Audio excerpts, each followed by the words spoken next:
बिस्मिल्लाहिर्रहमानिर्रहीम। स्टूडेंट, आज का जो हमारा टॉपिक है वो है मल्टीपल रिग्रेशन एंड कोरिलेशन। हमने जो इसे प्रीवियस चैप्टर में डिस्कस किया था वो हमने डिस्कस किया था about the regression and correlation को सिंपली हमने डिस्कस किया था।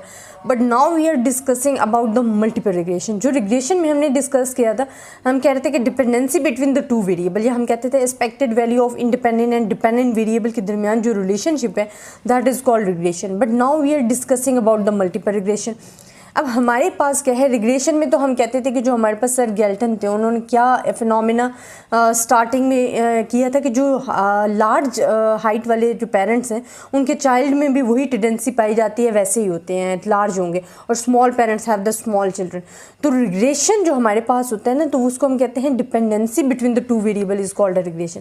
बट मल्टीपल रिग्रेशन में हमारे पास क्या होता है कि हमारे पास टू और मोर वेरिएबल्स इन्वॉल्व हो जाते हैं। रिग्रेशन में हमारे पास सिर्फ टू वेरिएबल्स इन्वॉल्व होते थे, जैसे कि हमने इक्वेशन पढ़ी थी जिसमें हमने कहा था a प्लस बी एक्स। तो हमने ये जिसमें a हमारे पास क्या था, इंटरसेप्ट था, b हमारे पास क्या था, स्लोप थी, ठीक है, जो कोफिशिएंट था, N X, two variables involve थे। तो हम कहते थे कि रिग्रेशन में हमारे पास ये। But now we are discussing multiple जब वर्ड यूज़ हो रहा है, इसका मतलब है आपके पास जो वेरिएबल्स हैं वो या तो टू हैं या मोर देन टू हैं, टू और more than two variables are involve, it's called a multiple regression. तो मल्टीपल रिग्रेशन की मैं एग्जांपल भी आपको देती हूँ, फिर साथ इसकी डेफिनेशन। हम कहते हैं a regression which involves two और more independent variable is called a multiple regression. First of all आप इसकी डेफिनेशन लिखें और इसको समझेंगे, इसको हम क्यों कहते हैं कि जब हमारे पास टू और मोर वेरिएबल्स इन्वॉल्व हो जाते हैं। A regression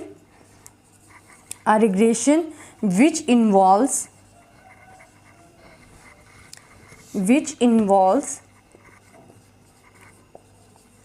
two or more variables. How many? Two or more independent variables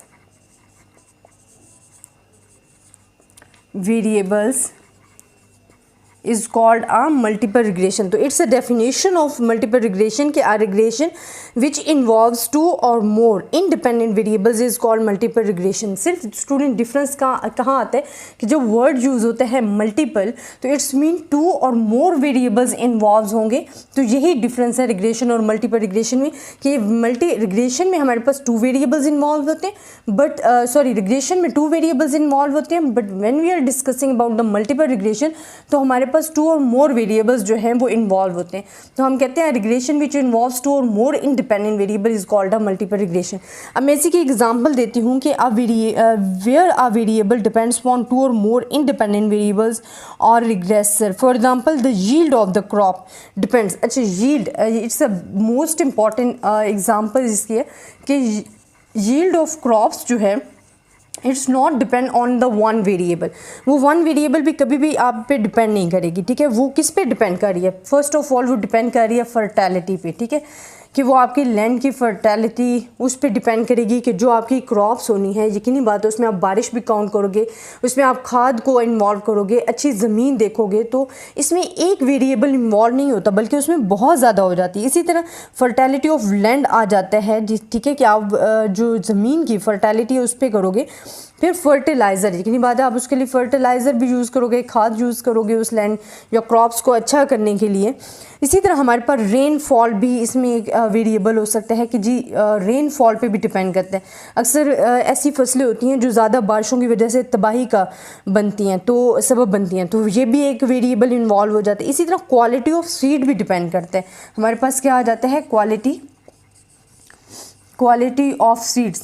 तो ये हमारे पास जो एग्जांपल आ जाती है ना student, it's examples of the multiple regression, ठीक है, कि जो यील्ड ऑफ द क्रॉप्स है वो ओनली वन वेरिएबल पे डिपेंड नहीं कर रही है, वो टू और मोर वेरिएबल जो हैं उसमें इन्वॉल्व हैं। अब कौन कौन से? जिस तरह यील्ड ऑफ द क्रॉप्स है वो आपकी फर्टैलिटी ऑफ लैंड पे डिपेंड करेगी, फर्टिलाइज़र भी उसमें इन्वॉल्व होगा, रेनफॉल भी इन्वॉल्व होगी, क्वालिटी ऑफ सीड्स भी इन्वॉल्व हो, तो वो आपके पास क्या आ जाता है, मल्टीपल रिग्रेशन। तो ये बहुत ही ज़बरदस्त किस्म के एग्जाम्पल है, अगर आप इसको समझें तो ये हमारे पास जो है आ जाती है जी यील्ड ऑफ क्रॉप। इसी तरह अगर सेकेंड एग्जांपल हम ले लें कि सिस्टोलिक ब्लड प्रेशर अगर हम ले लेते हैं, सिस्टोलिक ब्लड प्रेशर, अगर हमारे पास हो जाता है तो ये भी सिर्फ एक वेरिएबल पे डिपेंड नहीं करेगा, बल्कि ये हमारे पास किस में डिपेंड करेगा, या आपके वेट पे भी, एज पे भी। तो मोर देन 2 और मोर देन जो है वो चीज़ें जो इन्वॉल्व हो जाती हैं।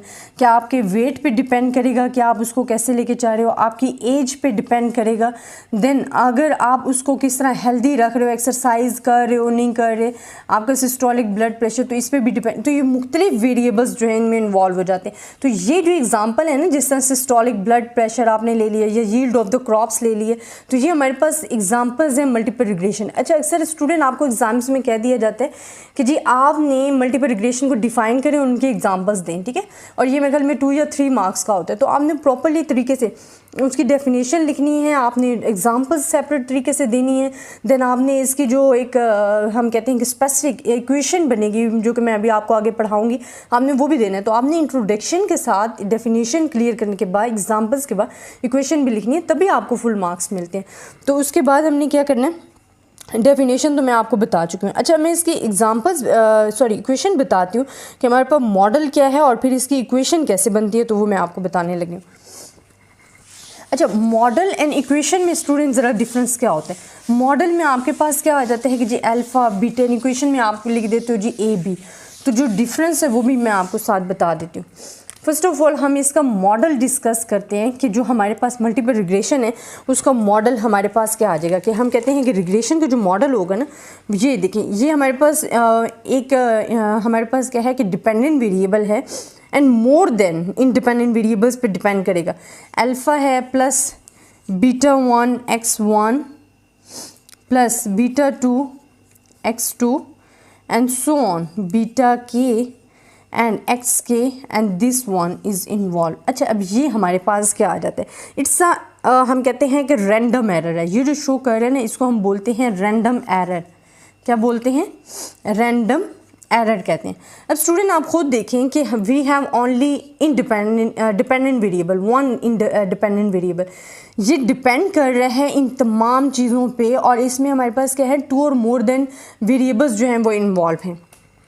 और ये हमारे पास जी एरर्स है। अब अल्फ़ा एंड बीटा हमारे पास क्या हैं कि पॉपुलेशन पैरामीटर्स हैं। अल्फ़ा एंड बीटा जो हमारे पास हैं वो हमारे पास क्या हैं, पॉपुलेशन पैरामीटर्स आ जाते हैं, ठीक है। पैरामीटर्स जो हैं वो आपको पता होने चाहिए क्या हैं, जो कि मैं पीछे डिस्कस भी कर चुकी हूँ कि आपको शेप ऑफ द डिस्ट्रीब्यूशन जो होती हैं वो मोस्ट इंपॉर्टेंट होती है। आपको बता देंगे स्प्रेड कितना है, स्लोप कितनी है, ये तमाम चीज़ें जो हैं वो population parameters, alpha and beta population parameters हैं, और जो पैरामीटर्स होते हैं वो आपको इसके बारे में डिस्कस करते हैं। अच्छा, अब हमारे पास ए जो है अल्फ़ा जो होता है, अल्फ़ा इसमें क्या होता है जी, इंटरसेप्ट होता है। हमारे पास क्या आ जाता है, इंटरसेप्ट। इसी तरह जो beta 1 beta 2 and all these हैं, तो वो रिग्रेशन कोफिशिएंट ऑफ वेरिएबल्स होते हैं, ठीक है। ये जिन बीटा 1 हमने डिस्कस किया, बीटा 2 बीटा के, ये हमारे पास क्या आ जाते हैं, ये हमारे पास हैं जी रिग्रेशन कोफिशिएंट है। रिग्रेशन कोफिशिएंट आप इसको कह सकते हो। ये हमारे पास ऑल दीज के हैं, रिग्रेशन कोफिशिएंट है। तो यहाँ तक तो स्टूडेंट आपको क्लियर हो जाना चाहिए। अच्छा, फिर हम एक चीज़ एज्यूम करते हैं, जब भी हम मॉडल बना रहे हैं, इक्वेशन बना रहे हैं, तो हम कुछ चीज़ों को एज्यूम कर लेते हैं फॉर द मल्टीपल रिग्रेशन, जैसे कि हमने एज्यूम की थी in the case of regression में। Now we are discussing about multiple regression. तो हम अब इस केस के लिए क्या एज्यूम करते हैं वो मैं एजम्पशंस आपको बता देती हूँ। ये तो हमने डिस्कस किया अबाउट द मॉडल। अब मैं आपको एजम्पशन बताती हूँ कि हमारे पास वो एजम्पशंस कौन कौन से आ जाते हैं। अब स्टूडेंट फर्स्ट ऑफ ऑल हम एज्यूम कर लेते हैं कि एक्सपेक्टेशन, अच्छा ये एक होता है कि एरर की टर्म को डिस्कस कर रहे होते हैं, तो हम कहते हैं कि एक्सपेक्टेशंस ऑफ एरर जो है वो always equals to 0 for all values, ठीक है, फॉर ऑल ith के लिए। देन हम कहते हैं कि वेरिएंस ऑफ जो हमारे पास एरर है, या जिसको हम कहते हैं एक्सपेक्टेशंस ऑफ अगर एरर स्क्वायर, तो वो हमारे पास इक्वल होता है कांस्टेंट स्क्वायर के। और हमारे पास क्या होता है कि variance of error term is constant. ये जो ये टर्म होती है ना, वेरिएंस ऑफ कांस्टेंट टर्म, वो क्या होती है, हमारे पास क्या होती है, कांस्टेंट होती है। अच्छा, यही चीज़ें स्टूडेंट हमने रिग्रेशन में पढ़ी थी। अगर आप रिग्रेशन का टॉपिक निकालोगे जो मैंने लेक्चर दिया था, उसमें भी हमने ये एज्यूम किया था फॉर द एरर टर्म के लिए, एरर रैंडम टर्म के लिए। तो वो अब चीज़ें हम अगेन मल्टीपल रिग्रेशन के लिए डिस्कस कर रहे हैं, तो ये भी तकरीबन सेम ही है। अब इसमें हमारे पास क्या हो जाता है कि अगर आपके पास एरर इस टर्म पे हैं, तो इस मीन ये हमारे पास क्या हैं, इंडिपेंडेंट ऑफ ईच अदर हैं। ये हमारे पास क्या है, इंडिपेंडेंट ऑफ ईच अदर, ये हम एज्यूम कर रहे हैं कुछ चीज़ें जो कि हमारे लिए आगे फ़ायदेमंद होगी और इसी के एजम्पशंस को ही साथ लेके चल के पढ़ना पड़ेगा हमें। तो एक्सपेक्टेशंस ऑफ अगर एक्स वेरिएबल्स हैं और एरर को ले लो is equals to 0 for all regressors, तो हम कहते हैं कि each X variables are independent है। तो इसमें हमारे पास क्या है, ईच वेरिएबल्स आर इंडिपेंडेंट है। इसी तरह हमारे पास एरर अगर हमारे पास आ रहा है और हम कहते हैं नॉर्मली डिस्ट्रीब्यूटेड है, तो इसमें मीन 0 एंड वेरिएंस कांस्टेंट जो है वो कांस्टेंट होना चाहिए। तो इसमें हमारे पास क्या होता है, मीन हमारे पास क्या आ जाता है, 0 के इक्वल आ जाते हैं और जो वेरिएंस होगा वो हमारे पास क्या आ जाता है, कांस्टेंट हो जाता है। ठीक है, अगर हम कहते हैं कि ये नॉर्मली डिस्ट्रीब्यूटेड है तो हमारे लिए ये टर्म मस्ट आ जाती है। अच्छा, फिर हम कहते हैं कि we assume further in the multiple regression model there is no exact linear relationship between any two of the regressor. फिर नो एग्जैक्ट लीनियर रिलेशनशिप है, नो एग्जैक्ट लीनियर रिलेशनशिप। तो ये स्टूडेंट हमारे पास एजम्पशंस आ जाती हैं कुछ जो कि हमने एज्यूम्स की है for the error random errors term के लिए, कि हमने कुछ एजम्पशंस अपनी एज्यूम की हैं और यही सेम एजम्पशन जो हमारे पास रिग्रेशन टर्म में भी गिवन थी, बट यहाँ हमने मल्टीपल रिग्रेशन के लिए अगेन हमने डिस्कस कर ली। अच्छा स्टूडेंट, हमने ये मॉडल तो डिस्कस किया फॉर द मल्टीपल रिग्रेशन। अब हमने डिस्कस करनी है इक्वेशन, कि हमारे पास इक्वेशन क्या बनती है फॉर द, हम कहते हैं कि the corresponding regression equation estimated for the sample data then takes the following terms. तो हमारे पास ये एस्टिमेटेड वैल्यू जो आ जाती है, जो इक्वेशन बन जाती है, वो मैं आपको बताती हूँ। इसमें हमारे पास क्या बनेगी, b2 x2 plus so on bk and X के। तो ये हमारे पास आ गई है जी इक्वेशन। अब इसमें भी हमारे पास क्या है कि हमारे पास ए एंड बी जो है वो least square estimate of the population parameter है। ए एंड बी हमारे पास क्या है, ए एंड बी जो हैं वो क्या है, लीस्ट स्क्वायर एस्टिमेट्स हैं, least square estimates of population, या आप कहते हैं पैरामीटर्स हैं, least square estimates of the population parameters and alpha and beta के। ये हमारे पास क्या है, लीस्ट स्क्वायर एस्टिमेट्स हैं of the population parameters alpha and beta, जो कि हमने मॉडल में डिस्कस किया। अब इसमें भी ए हमारे पास क्या आ जाता है जी, इंटरसेप्ट आ जाता है। इसी तरह बी भी हमारे पास कोफिशिएंट आ जाते हैं। वाई हमारे पास डिपेंडेंट वेरिएबल है, ये हमारे पास इंडिपेंडेंट वेरिएबल्स हैं। इसमें हमारे पास 2 and more than 2 variables are involve होते हैं। तो ये तमाम चीज़ें जो हैं हमारे पास आ जाती हैं। अच्छा, अब बी जो है हमारे पास और call the partial regression coefficient for as beta और इट्स एस्टिमेट। तो हमारे पास ये क्या है कि पार्शियल रिग्रेशन कोफिशिएंट है। जो बी हमारे पास है ये हमारे पास क्या है, पार्शियल कोफिशिएंट रिग्रेशन। अच्छा स्टूडेंट, आपसे जब अक्सर मैं आपको यही कहती हूँ कि अगर आपके कॉन्सेप्ट क्लियर है ना, तो आपके समझो 90-80% आपके एमसीक्यूज़ की तैयारी हो जाती है। इसी तरह आपसे ये पूछ लिया जाता है अक्सर एमसीक्यूज़ में कि जी ए आपको क्या शो करता है, नीचे 2-3 ऑप्शन दिए। अगर आपको पता है कि ए को क्या बोलते हैं, तो ऑब्वियसली आपकी जो एमसीक्यूज़ है वो भी साथ साथ तैयार होते जा रहे हैं। तो ये तो हमारे पास आ गया है मल्टीपल रिग्रेशन एंड कोरिलेशन। ठीक है, मल्टीपल रिग्रेशन एंड कोरिलेशन। अब हमने पढ़ना है multiple linear regression with 2 regressor. अगर हमारे पास विद 2 रिग्रेसर है तो फिर हमने उसको कैसे सॉल्व करना है, वो इक्वेशन कैसे होगी, वो मैं इक्वेशन बताती हूँ इंशाल्लाह। नेक्स्ट जो हमारा लेक्चर होगा उसमें मैं आपको क्वेश्चंस के साथ सॉल्व करके बताऊँगी कि हमने इसको सॉल्व कैसे करना है। अब स्टूडेंट, हम डिस्कस करें about the multiple linear regression with 2 regressor. तो हमारे पास क्या है कि for 2 independent variable x1 and x2 है। अब हमारे पास क्या है, 2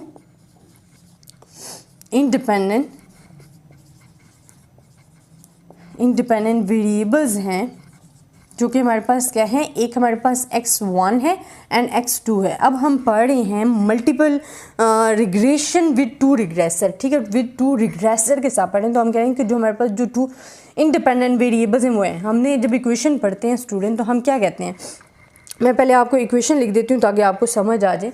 हम कहते हैं अल्फ़ा, अगर मॉडल हम उसका पढ़ रहे हैं, plus beta 2 and x2 plus error term. अच्छा स्टूडेंट, इसमें हमारे पास क्या होता है, ये हमारे पास क्या होता है, डिपेंडेंट वेरिएबल्स होता है। क्यों? क्योंकि ये और जो वेरिएबल्स इन्वॉल्व होते हैं इन द इक्वेशन तो उन पे डिपेंड कर रहा होता है। जैसे कि ये मॉडल में मैं ले रही हूँ तो ये मेरे पास 2 वेरिएबल्स पे क्या कर रहा है, डिपेंड कर रहा है। बट ये जो हमारे पास 2 वेरिएबल है ना, x1 x2, ये हमारे पास क्या है, 2 इंडिपेंडेंट वेरिएबल्स हैं। 2 इंडिपेंडेंट, ये किसी पे डिपेंड नहीं करती, इनकी अपनी फिक्स वैल्यूज़ होती हैं, बल्कि इनकी वैल्यूज़ से आपका जो डिपेंडेंट वेरिएबल है उस पर असर पड़ता है, वो चेंज होता है, वो इन पर डिपेंड करता है। इसी तरह अल्फ़ा इंटरसेप्ट और वो सारा मैं डिस्क्राइब कर चुकी हूँ।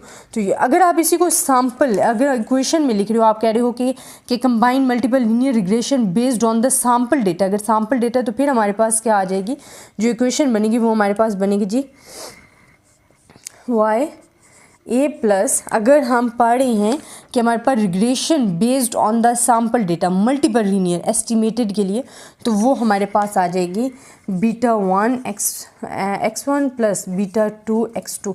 मतलब हमारे पास चेंजिंग कहाँ आ गई है कि जहाँ हम बीटा लिख रहे थे वहाँ हम बी लिख दिए, ए लिख दिए, ऑल दीज थिंग्स सेम है। ठीक है, अब इनके फार्मूलाज जो हैं वो मैं आपको साथ साथ बता दूंगी और इक्वेशन भी बता देती हूँ कि अगर आपने ये फाइंड करना पड़े तो आप इसको कैसे फाइंड कर सकते हो। अच्छा, ये जो हमने ऑब्टेन किए ना इसको हम कहते हैं estimated multiple linear regression equation. ये हमारे पास क्या है, एस्टिमेटेड मल्टीपल लीनियर रिग्रेशन इसको कहते हैं। ठीक है, अब स्टूडेंट हमने कुछ मैं आपको बता देती हूँ कि इक्वेशंस, जिन इक्वेशंस को हम सॉल्व करके β1 एंड β2 की वैल्यूज़ ले सकते हैं, ए की वैल्यूज़ फाइंड कर सकते हैं, तो वो चीज़ें अभी मैंने आपको बतानी है कि हम कैसे। तो मैं इक्वेशन लिख देती हूँ और ये इक्वेशंस आपने अपने माइंड में रखनी है। फिर मैं इनका मेथड भी बता देती हूँ कि अक्सर लेंथी इक्वेशंस होती हैं तो ये एक हिंट होता है कि आप इसको कैसे अपने माइंड में रख सकते हो। सबसे पहले तो हमारे पास summation of y is equals to NA plus B1 summation of x1 plus B2 and summation of x2। अच्छा स्टूडेंट, आपने जो पिछली रिग्रेशन में इक्वेशन पढ़ी थी उसमें पढ़ा था कि NA plus B and summation of x, but यहाँ हमारे पास क्या है कि टू इंडिपेंडेंट वेरिएबल्स इन्वॉल्व हैं, तो हमने दोनों को लिखना होगा ना। तो आपने माइंड में रखना है कि जब मल्टीपल रिग्रेशन इक्वेशन आप सॉल्व कर रहे हो तो आपके पास टू इंडिपेंडेंट वेरिएबल्स होते हैं। हमने β1 x1 के साथ भी लेना है एंड B2 जो है वो x2 के साथ भी लेना है। तो ये तो एक आपके पास हिंट है कि आपने इसे याद रखना है। इसी तरह summation of x1 and y, अब दूसरी इक्वेशन है फिर summation of x2 and y। अब आप देख लेंगे हम जब भी बात कर रहे हैं कि टू इंडिपेंडेंट वेरिएबल्स इन्वॉल्व हैं, तो एक बारी आपने इसको लिया है y को अपने फर्स्ट वेरिएबल्स के साथ, फिर आपने y को लिया सेकेंड वेरिएबल के साथ। तो हम इसको कैसे सॉल्व करेंगे, हमारे पास a summation of x1 plus B1 summation of x1 square plus B2 and summation of x1 x2। अब मैं ये बाद में आपको हिंट बताती हूँ कि आपने इस इक्वेशन को याद कैसे रखना है। पहले मैं इक्वेशन लिख लूँ, summation of x1 and x2 plus B2 and summation of x2 का स्क्वायर। अच्छा स्टूडेंट, आपने कहा कि हम मल्टीपल रिग्रेशन पढ़ें जी, इसमें टू इक्वेशंस इन्वॉल्व हो गई हैं। ठीक है, अब एक इक्वेशन हमने ये लिख ली, एक वेरिएबल्स के साथ ये लिख ली, हम टू वेरिएबल्स थे तो एक के साथ y को हमने एक वेरिएबल के साथ लिख लिया, फिर सेकंड वेरिएबल के साथ लिया। अब सारी इक्वेशन सेम है। देखिए अभी 1 की बात कर रही है ना, तो इसमें हमने क्या करना है, a summation of x square same आएगा x1 summation of x1 plus B1 and summation of x1 का स्क्वायर। जी आपने इधर भी हमने ये किया, इधर x2 की हम बात करें तो a summation of x2 B2 summation of x2 का स्क्वायर। ये दो चीज़ें तो हमारे पास क्या हैं, दोनों में सेम है। हमने सिर्फ ऐड क्या करना है, हमने इधर सिर्फ वेरिएबल्स चेंज करने। अगर 1 को डिस्क्राइब करें तो 1 लिखना है, यहाँ भी 1 आएगा, यहाँ 2 है तो यहाँ भी 2 आएगा। आपने जो चीज़ दोनों में ऐड करनी है वो β2 है, जो कि हमारे पास summation of x1 and x2 दोनों वेरिएबल के साथ आएगा, और ये 2 में हमारे पास β1 आएगा जो कि हमने दोनों के साथ लिखना है, summation of 1 and summation of 2।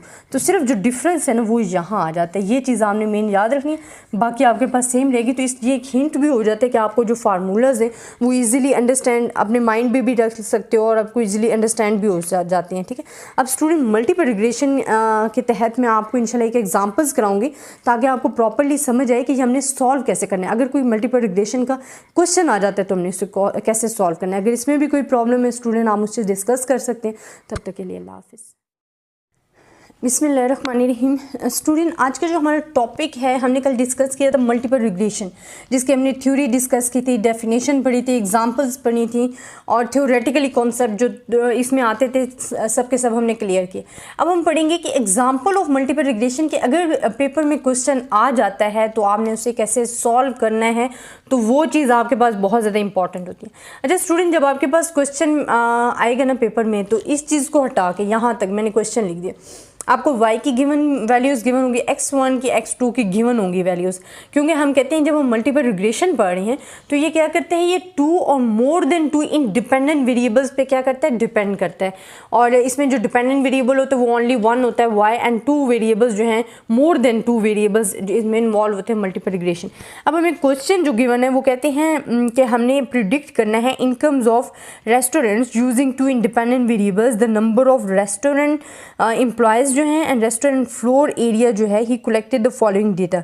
अब हमारे पास क्या है कि हमारे पास x1 जो है ये हमारे पास स्क्वायर फीट में क्या आ गया, फ्लोर एरिया आ गया, और यहाँ हमारे पास क्या आएंगे, एम्प्लॉयज़ हैं। तो ये जो हमारे पास हमने y मालूम करना है ना, इनकम मालूम करनी, वो इन 2 वेरिएबल्स पे डिपेंड कर रही है, और इन 2 वेरिएबल्स को लेके हमने देखना है कि हमारी जो वैल्यू आएगी वो क्या है। अब वो हमें कह रहे हैं कि आपने फाइंड करना है estimated multiple linear regression equation. तो हमारे पास estimated multiple linear regression equation जो हमारे पास होती है वो हमारे पास क्या होती है, a plus b1 x1 plus b2 x2। तो ये हमारे पास वो इक्वेशन है जो कि हमने फाइंड करनी है। अच्छा स्टूडेंट, मैंने आपको बताया था कि जब भी आप ये एस्टिमेटेड इक्वेशन फाइंड करोगे तो हमने कुछ इक्वेशंस लिखी थी 2 वेरिएबल्स के लिए, उन वेरिएबल्स के ज़रिए हम वैल्यूज़ पुट करेंगे और इसको लिखेंगे। अब स्टूडेंट पहले हम इक्वेशन लिख लेते हैं ताकि हमें पता चले कि हमें क्या चीज़ रिक्वायर्ड है और क्या चीज़ हमने फाइंड करनी है, वो हमें क्लियर हो जाएगा। फर्स्ट इक्वेशन हम डिस्कस की थी na plus b1 summation of x1 plus b2 and summation of x2, and मैंने हिंट भी बताए थे कि ये इक्वेशन आपने कैसे अपने माइंड में रखनी है। 2 वेरिएबल्स इन्वॉल्व हैं, एक तो हमारे पास x1 वेरिएबल इन्वॉल्व है, एक x2 वेरिएबल इन्वॉल्व है। तो हमने क्या लिखना है, a summation of x1 plus b1 summation of x1 square plus b2 summation of x1 x2। इसी तरह हमारे पास क्या आ जाएगा, a summation of x2 plus b1 summation of x1 x2 plus हमारे पास क्या आ जाएगा b2 and summation of x2 का होल स्क्वायर। अब स्टूडेंट यहाँ से हमने देखनी है कि हमें क्या चीज़ रिक्वायर्ड है और हमने इसको कैसे फाइंड करना है। ये 3 इक्वेशंस हैं जिनको यूज़ करते हुए हम अपनी एस्टिमेटेड लीनियर इक्वेशंस जो हैं उस पे हम पहुंच सकते हैं। ठीक है स्टूडेंट, अब देखें हमारे पास y भी गिवन है, x1 भी गिवन है, x2 भी गिवन है, आपने इसका सम किया आपको फाइंड। अब आपको क्या क्या चीज़ रिक्वायर्ड है, एक तो आपको क्या चाहिए, यहाँ से आप देखें कि x1 वैल्यू आपको इसका सम गिवन है, x2 का भी गिवन है सम। ठीक है, अब आपको चाहिए x1 स्क्वायर, तो मैंने x1 का स्क्वायर लेना है, x2 स्क्वायर भी मुझे रिक्वायर्ड है, वो भी मैंने लिख दिया x2 स्क्वायर। फिर मुझे रिक्वायर्ड है जी x1 एंड x2 का समेशन, ये दोनों में सेम ही है तो मैं इसको एक ही बार ही लिख दूँगी। फिर मुझे नेक्स्ट यहाँ देखूँ तो मुझे चाहिए जी x1 y1 x2 y, ठीक है, मतलब x1 y x2 y ये भी रिक्वायर्ड है, तो ये भी मैंने लिख दिया। अब देखिए मेरे पास डेटा सब गिवन है, सिर्फ और सिर्फ मैंने इक्वेशंस लिखी, इन इक्वेशंस में से मैंने देखना है कि जो चीज़ मुझे रिक्वायर्ड है वो चीज़ मैंने इसमें से फाइंड कर लेनी है। अब मेरे पास y है जी dependent variable x1 and x2 जो है वो मेरे पास इंडिपेंडेंट वेरिएबल्स हैं। अब स्टूडेंट मैंने y भी लिख दिया, x1 x2 भी लिख दिया। अगर मैंने इनका स्क्वायर फाइंड करना है x1 का तो मेरे पास क्या है, 10 का 100 आ जाएगा, 5 का 25, 10 का 100, 3 का 9, 2 का 4। ठीक है, एंड x2 का स्क्वायर मेरे पास क्या आएगा, देखिए 15 का स्क्वायर लिया 225, 8 का लिया 64, 12 का लिया 144 एंड 7 का 49 एंड 10 का 100, तो मेरे पास समझ आ गया। अब मुझे फाइंड करना था x1 एंड x2 की वैल्यू तो मैं इन दोनों को मल्टीप्लाई करूँगी, 10 को मल्टीप्लाई करूँगी 15 से 150 आ जाएगा, 5 को 8 से 40 आ जाएगा, 10 को 12 से तो 120 आ जाएगा, इसी तरह सो ऑन आपने करना है।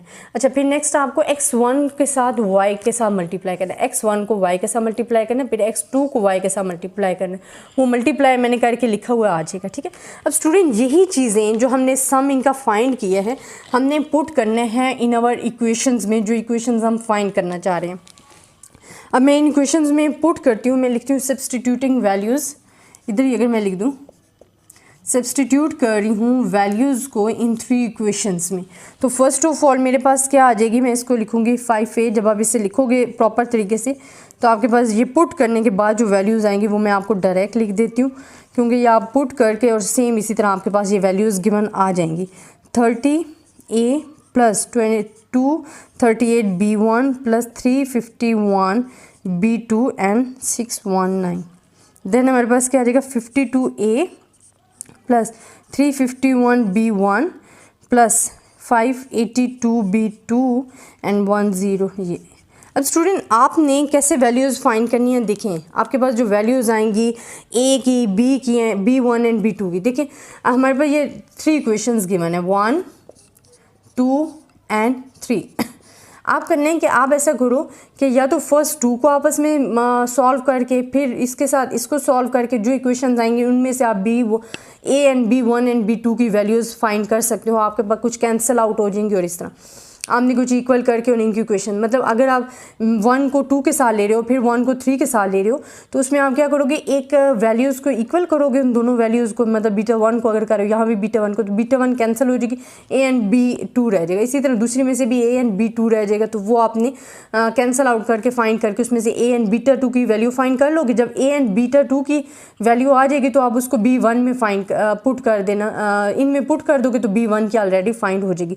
2 वैल्यूज़ अगर आपके पास आ जाएंगी, थर्ड आप इजीली किसी भी इक्वेशन में डाल के पुट कर सकते हो। तो जो आपके पास इक्वेशंस की वैल्यूज़ आएंगी वो आपके पास आएंगी, ए की आएगी 1 पॉइंट ऑलरेडी हमने फाइंड की हुई है, आप लोगों ने ये फाइंड करनी है।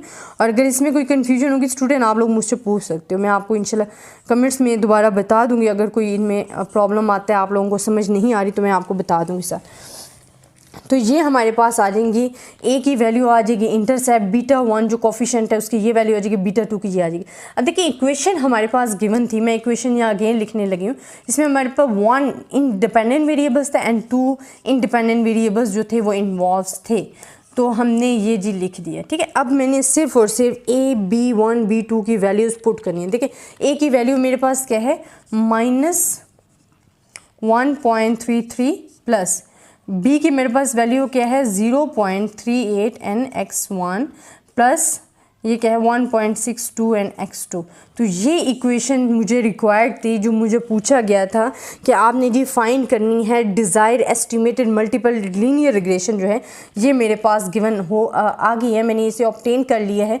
तो स्टूडेंट सिंपली इसमें ज़्यादातर कैलकुलेशंस हैं। अगर आपको फार्मूलाज आते हैं, अगर आपका कॉन्सेप्ट क्लियर है तो कैलकुलेशन आप इजीली कर सकते हो, बट जल्दी में आपने अपनी कैलकुलेशन को गलत नहीं करना है, आप देख कर किया करें। अक्सर स्टूडेंट ये होता है कि उनका मेथड भी ठीक होता है, फार्मूलाज भी ठीक होते हैं, वो गलती कहाँ कर जाते हैं जी, कैलकुलेशन में। मल्टीप्लाई इन दोनों को करना था, भूल के इन दोनों को कर जाते। तो आपने जब भी पेपर एग्जाम्स में आप ये चीज़ स्टार्ट करते हो तो अपने माइंड को सबसे पहले अलर्ट रखा करो, अपने जो अंदर सब कन्फ्यूजन उनको रिमूव कर लिया करो, और बड़ी कॉन्फिडेंस से जब आप क्वेश्चन अटैम्प्ट करोगे तो इंशाल्लाह आपका क्वेश्चन होगा भी ट्रू। तो ये आपको मेन चीज़, आपने फार्मूलाज को मेन माइंड में रखना है कि आपके पास फार्मूलाज क्या हैं, आप क्या इक्वेशन फाइंड करने का कह रहे हैं, देन कैलकुलेशन करना कोई बड़ी बात नहीं है। इंशाल्लाह ये इजीली आप कर लोगे सॉल्व। स्टूडेंट आई होप आपको मेरा लेक्चर समझ में आया होगा। अगर इसमें आपको कोई प्रॉब्लम लगती है या आपको कहीं से समझ नहीं आया तो आप मुझसे ज़रूर कमेंट्स में पूछिएगा, मैं आपको रिप्लाई दूंगी। तब तक के लिए अल्लाह हाफिज़। बिस्मिल्लाहिर्रहमानिर्रहीम। स्टूडेंट आज का जो हमारा लेक्चर है वो एग्जांपल ऑफ मल्टीपल लीनियर रिग्रेशनशिप ही है, बट मैंने आपको पहले जो करवाया था वो मैंने आपको 3 इक्वेशंस गिवन थी जिनमें हमने वैल्यूज़ पुट की थी, जो हमने कल लेक्चर, इससे प्रीवियस लेक्चर जो है उसमें मैंने वो क्वेश्चन सॉल्व किया था, जिसमें मेरे पास y1 जो था वो एक डिपेंडेंट वेरिएबल था और x1 एंड x2 जो थे वो मेरे पास 2 इंडिपेंडेंट वेरिएबल्स थे जिन पे y डिपेंड कर रहा था। अच्छा स्टूडेंट, आप ये वैल्यूज़ जो है मैंने उसी एग्जांपल से उठाई हैं जो कि इससे प्रीवियस लेक्चर में मैंने आपको ये सॉल्व करके दिया था, जिसमें समेशन ऑफ y मेरे पास ये आया था, समेशन ऑफ x1 ये आया था, समेशन ऑफ x2 मेरे पास ये गिवन था, समेशन ऑफ x1 का स्क्वायर की वैल्यूज़ ये मेरे पास प्रीवियस जो मैंने वीडियो बनाई है उसमें आपके पास गिवन है, जिसमें मैंने एग्जांपल ही आपको करवाई मल्टीपल रिग्रेशन इक्वेशंस की। समेशन ऑफ x2 का स्क्वायर ये गिवन है, x1 x2 का समेशन ये गिवन है, एंड दिस वन ये सब चीज़ें गिवन है, और मेरे पास नंबर ऑफ ऑब्जर्वेशन जो थी उसमें 5 थी। अगर आपको वो मेथड मुश्किल लगता है तो मैं आपको एक और मेथड आज करवाने लगी हूँ मल्टीपल रिग्रेशन इक्वेशंस फाइंड करने के लिए, कि आप उसको कैसे फाइंड कर सकते हो। बाकी फिर ये आप पे डिपेंड करता है कि आप कौन से मेथड से क्वेश्चन सॉल्व करना ज़्यादा पसंद करते हो, क्योंकि मुझे कुछ स्टूडेंट्स ने कहा कि मैम आप इस मेथड पे आपने बताने, तभी ये मैं अगेन एक और मेथड करवा रही हूँ ताकि आपको समझ आ जाए क्लियरली। अच्छा स्टूडेंट, इसमें हमारे पास जो मैं अब मेथड आपको करवाने लगी हूँ, इसमें मेरे पास 2 वैल्यूज़ गिवन होंगी जिसमें β1 एंड β2 मैंने फाइंड करना है, और ये एज अ फार्मूला मेरे पास गिवन है। और ये फार्मूला मेरे पास क्या है, ये मेरे पास है summation of x1 y summation of x square का whole square minus summation of x2 y and summation of x1 x2 इसी तरह जो इसके नीचे वैल्यूज़ आती हैं वो आती हैं जी summation of 1 square and summation of x2 का square minus summation of x1 x2 का होल स्क्वायर, ये आ गए। इसी तरह सेकंड में मेरे पास जो बीटा 2 है उसके लिए क्या आ जाएगा, फिर मैं इनमें डिफरेंस भी बताती हूँ, आपको हिंट बताती हूँ कि आपने इन फार्मूलाज को याद कैसे रखना है।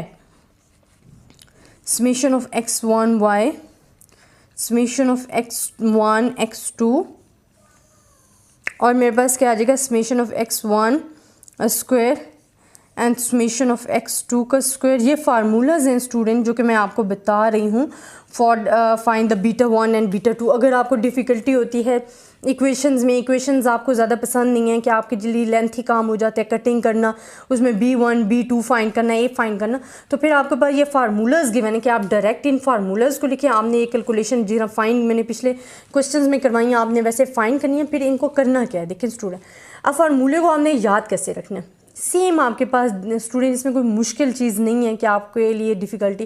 देखिए जो नीचे वाली टर्म है वो दोनों एक जैसी हैं कि summation of 1 square summation x2 का square minus summation of x, ये यहाँ भी सेम है यहाँ भी सेम है, ये तो आप टर्म याद रखें। अब जो ऊपर वाली टर्म आप पढ़ रहे हो उसमें आपने क्या करना है, अपर टर्म में कि समेशन ऑफ x1 y1 है एंड समेशन ऑफ x2 का स्क्वायर है, ये फॉर द बीटा 1 है, ठीक है।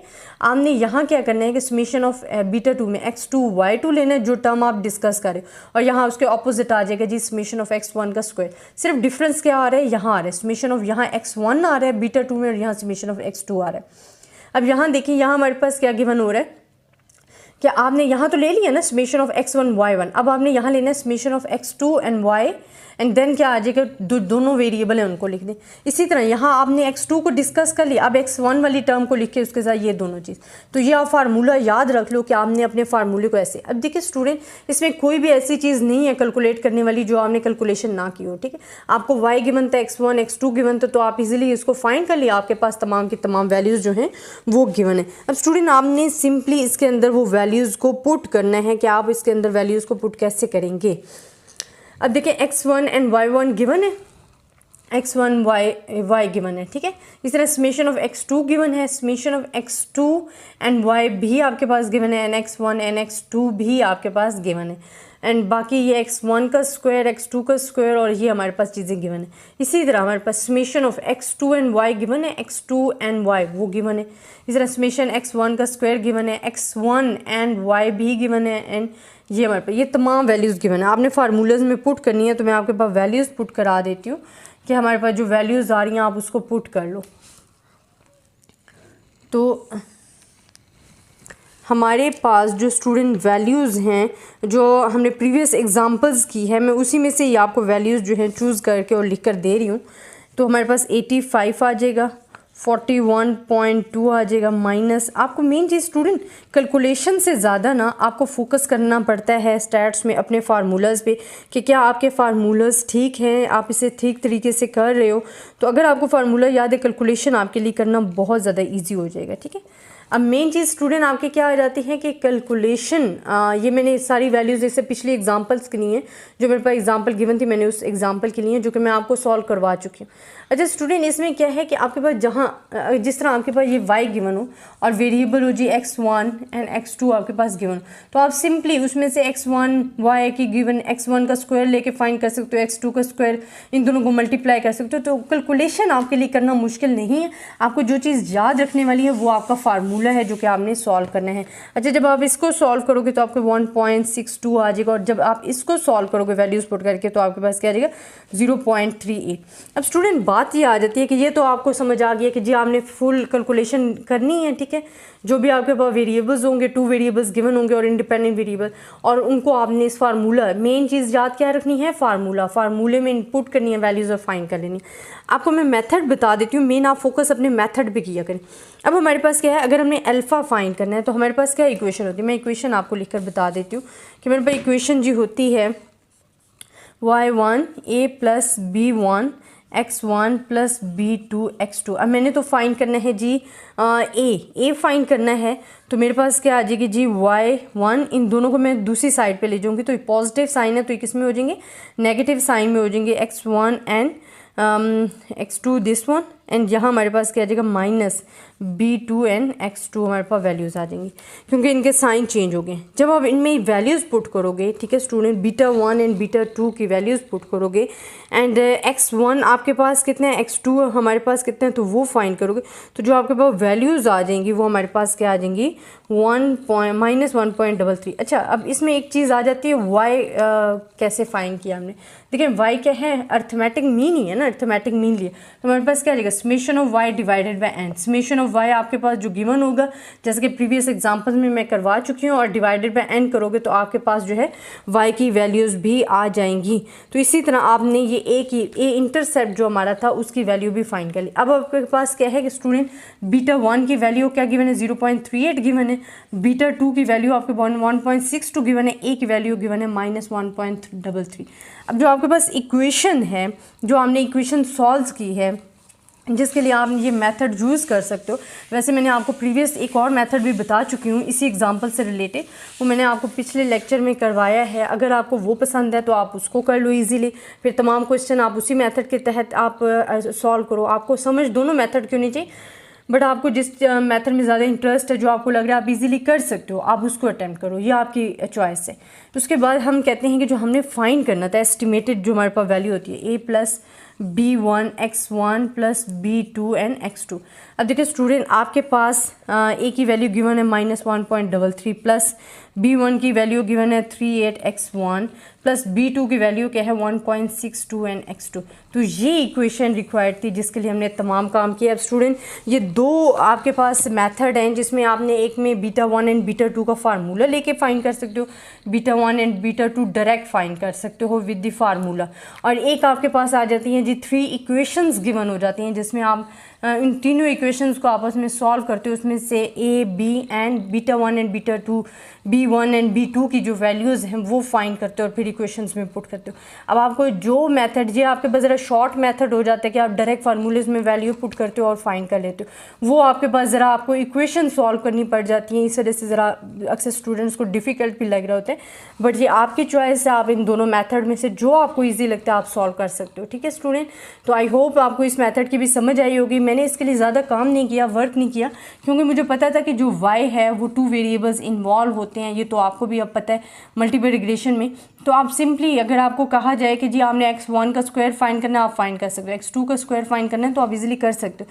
इसी तरह मैंने इस वजह से इस डेटे को ज़्यादा नहीं फोकस किया, बल्कि मैंने आपको बता दिया कि प्रीवियस एग्जाम्पल जो हमने सॉल्व की है उसी अगर डेटे को आप लेके इस फार्मूले में पुट करोगे दोनों में, तो आपकी इंशाल्लाह ईजिली इक्वेशन जो है वो सॉल्व हो जाएगी।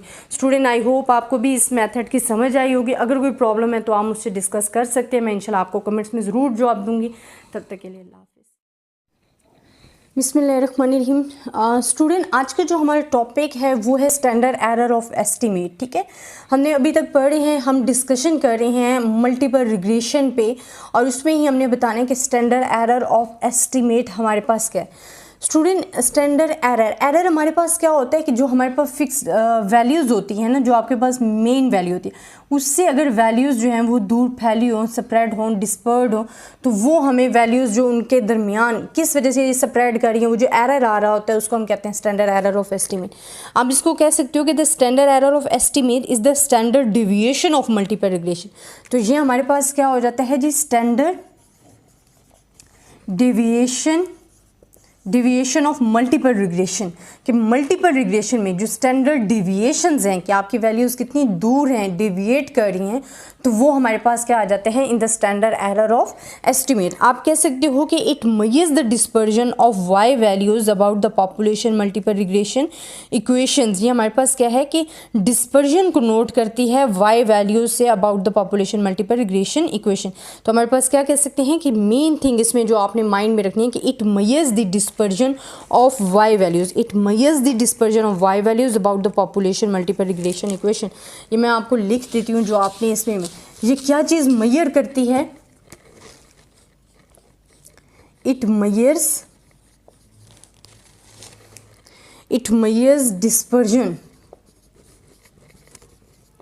Dispersion of Y values about population multiple regression equation. तो स्टूडेंट ये क्या करती है कि स्टैंडर्ड एरर ऑफ एस्टिमेट क्या है कि अगर आपकी वैल्यूज़ जो हैं वो डिस्पर्स कर रही हैं, डिस्पर्जन है उनके अंदर इन द मल्टीपल रिग्रेशन के मिड में, तो वो हमारे पास जो स्टैंडर्ड एरर ऑफ एस्टिमेट है वो मेजर करता है dispersion of Y values about population multiple regression equation is the most important thing जो है हमारे पास आ जाती है। कि हम कहते हैं for example multiple regression with two independent variable. Multiple regression equation में हम क्या कहते हैं कि हमारे पास वन वाई, हमारे पास डिपेंडेंट वेरिएबल ओनली वन होता है जो कि y से हम रिप्रेजेंट कर रहे होते हैं, और हमारे पास टू और more than two independent variables होते हैं। अब टू एंड मोर देन, अगर हम कहते हैं कि x1 and x2 to variables involve हैं, इंडिपेंडेंट वेरिएबल्स इन्वॉल्व हैं in the multiple regression equation, कि आपका जो y है वो आपका टू और मोर वेरिएबल्स पे डिपेंड कर रहा होता है। जैसे कि मैंने यहाँ ले लिया x1, तो हम कहते हैं for a multiple regression with two independent variables x1 and y2 and it is denoted symbolically by this one. It shows, हमारे पास क्या है, हमारे पास ये शो कर रहा है स्टैंडर्ड एरर ऑफ एस्टिमेट। कि अब देखिए मैंने यही बात डिस्कस की कि आपके पास जो डिपेंडेंट वेरिएबल है it's only one and independent variable we have one and two, then this shows symbolically this denoted by like this standard error of estimate को शो कर रहा होता है।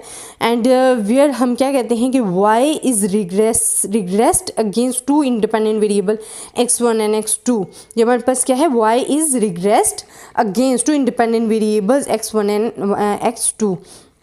तो हमारे पास for the sample standard error of estimate जो है उसका फार्मूला क्या आ जाएगा, अगर हम ये तो फॉर द पॉपुलेशन है, अगर हम फॉर द सैम्पल लेते हैं तो हमारे पास आ जाएगा जी y12 and summation of y minus estimate. इनका जो हम कहते हैं कि देखें डिस्पर्जन है, हमारे पास क्या है, डिस्पर्जन जो है उसको हम लेकर जो फाइंड कर रहे हैं उसको हम क्या कहते हैं, स्टैंडर्ड एरर ऑफ एस्टिमेट। अब स्टूडेंट देखिए कि हमारे पास जो इक्वेशन y में से हम जो अपनी एस्टिमेटेड वैल्यूज़ हैं उनको डिविएट करते हैं, माइनस करते हैं, उसका स्क्वायर लेते हैं, तो हमारे पास वो क्या आ जाता है, स्टैंडर्ड एरर ऑफ एस्टिमेट आते हैं। And we are using three mean देखें student, we have one independent variable and two dependent variable. तो n-3 वी आर यूजिंग, जो कि हमने माइनस करना है, एंड हमारे पास नंबर ऑफ ऑब्जर्वेशन गिवन होंगी उसमें से हमने क्या करना है, माइनस करना है। अब स्टूडेंट अगर आप इसको सेपरेट करते हो, ठीक है, इसको सेपरेट करके लिखते हो कि इस हमने y एंड माइनस y को सेपरेट करना है, तो उसको आप कैसे लिख सकते हो वो मैं बताती हूँ।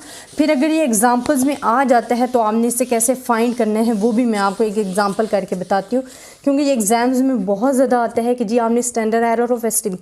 अक्सर स्टूडेंट ये होता है कि मैं आपको नेक्स्ट बताती हूँ कि आपको वैल्यूज़ फुल फाइंड नहीं करनी पड़ती, वैल्यूज़ वो दे देते हैं, बस वो कहते हैं जी standard error of estimate find करें, तो वो भी मैं आपका कॉन्सेप्ट क्लियर करती हूँ।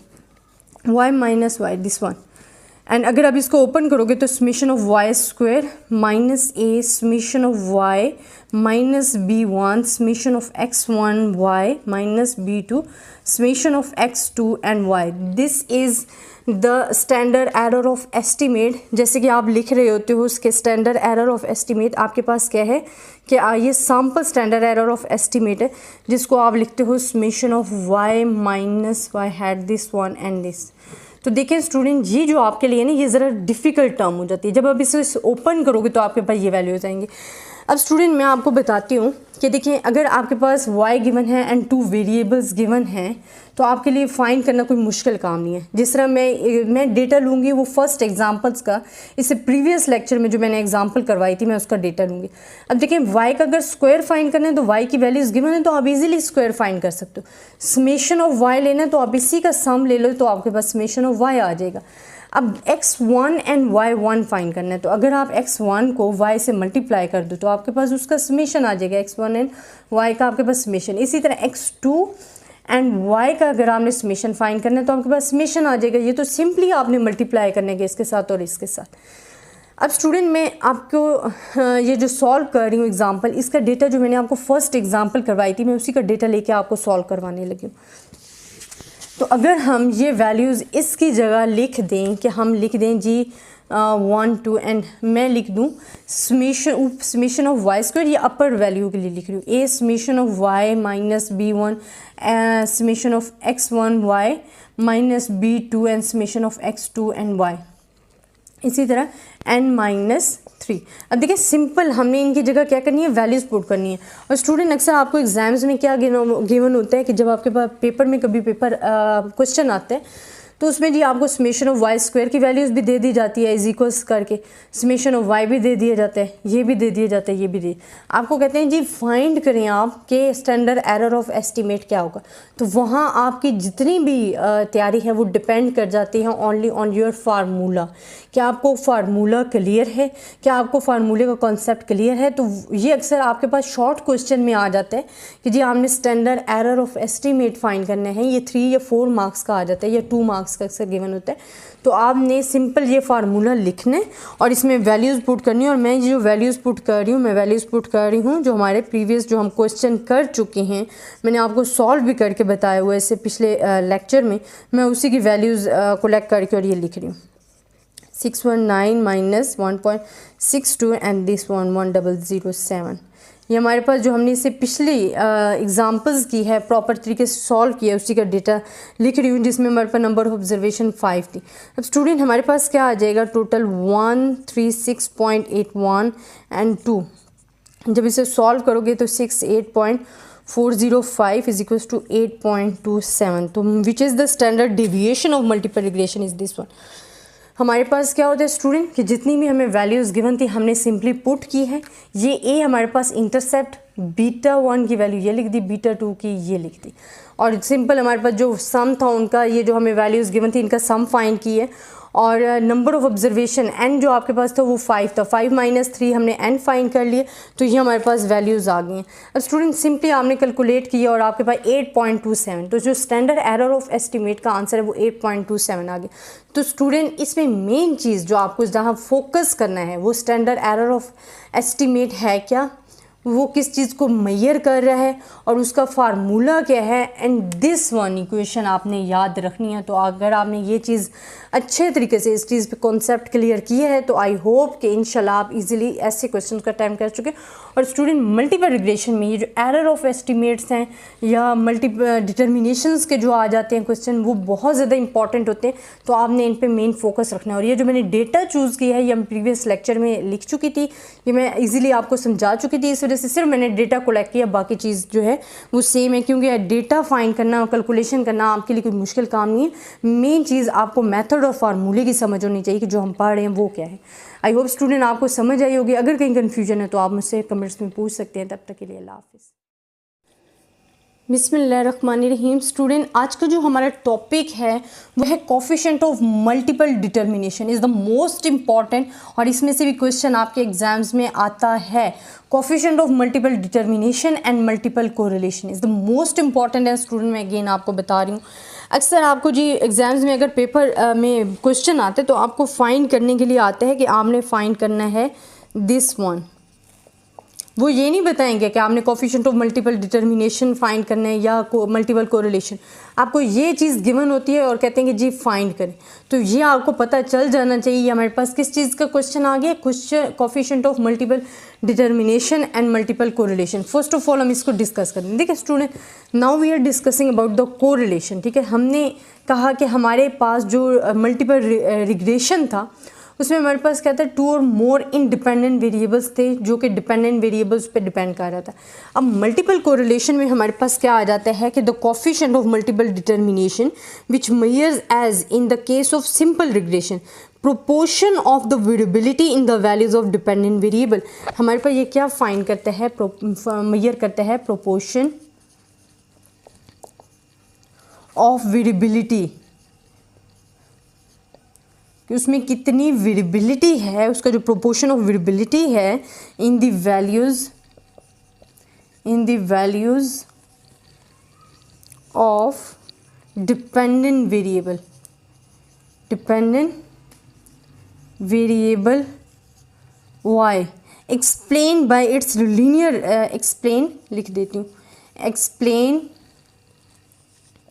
बाय इट्स लीनियर relation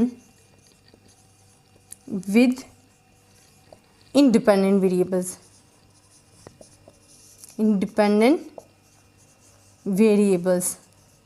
अब स्टूडेंट ये हमारे पास क्या है कि हम कहते हैं कि जो प्रोपोर्शन ऑफ वेरिएबिलिटी है in the values of dependent variable, क्योंकि जो मल्टीपल कोरिलेशन है ना वो डिपेंडेंट वेरिएबल्स को बहुत ज़्यादा फोकस कर रहा होता है, कि जो हमारे पास हम कहते थे कि जी वाई डिपेंडेंट वेरिएबल है, इसी तरह हमारे पास two variables involve, independent variables involve हो जाते थे इन द रिग्रेशन इक्वेशन में।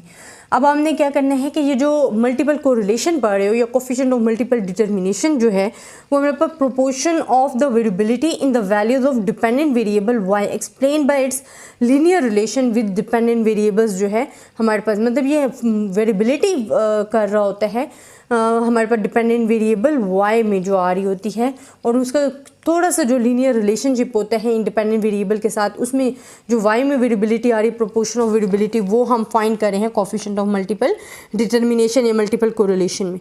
हम कहते हैं कि for a multiple regression with two regressor x1 and x2 the coefficient of multiple determination is denoted by, मैंने आपको अभी बताया था कि अक्सर आपको कह दिया जाता है कि आपने जी ये चीज़ फाइंड करनी है, आपको ये नहीं कहा जाता है जी कि coefficient of multiple determination find करना है, मल्टीपल कोरिलेशन फाइंड करना है, बल्कि आपको ये सिंबल यूज़ करके दे दिया जाता है कि जी आपको वैल्यूज़ गिवन है, आपने ये फाइंड करना है, और वैल्यूज़ इसमें मेजॉरिटी में गिवन होती हैं, वो आपको फाइंड करने का नहीं कहते, आपको वैल्यूज़ गिवन होती हैं और कहते हैं जी ये चीज़ फाइंड करें, तो फिर ये हमारे पास आ जाता है जी कोफिशिएंट ऑफ डिटर्मिनेशन या मल्टीपल कोरिलेशन। तो ये आपने याद रखना है। अच्छा, अब इसका फार्मूला क्या है? एक तो इसकी रेंज जो हमारे पास होती है वो 0 to रहता है जी 1 के दरमियान, तो इसकी जो ये लाइज है, लाई करेगा वो बिटवीन टू वैल्यूज़ हैं 0 and 1, तो जो coefficient of multiple regression determination lies between 0 and 1, तो ये हमारे पास क्या आ जाता है, has the same meaning as in the simple linear regression में आता था। अगर हम इसी का पॉजिटिव स्क्वायर रूट ले लेते हैं तो हमारे पास coefficient of multiple determination is called the coefficient of multiple correlation है। अगर ये हमारे पास क्या है, मल्टीपल ऑफ डिटर्मिनेशन है, ये हमारे पास क्या है, कोफिशिएंट ऑफ मल्टीपल डिटर्मिनेशन है। अगर मैं इसका अंडर रूट ले लेती हूँ, पॉजिटिव अंडर रूट स्क्वायर ले लेती हूँ, तो फिर जो मेरे पास आती है वैल्यूज़ वो आ जाती है मल्टीपल कोरिलेशन में चेंज हो जाते हैं।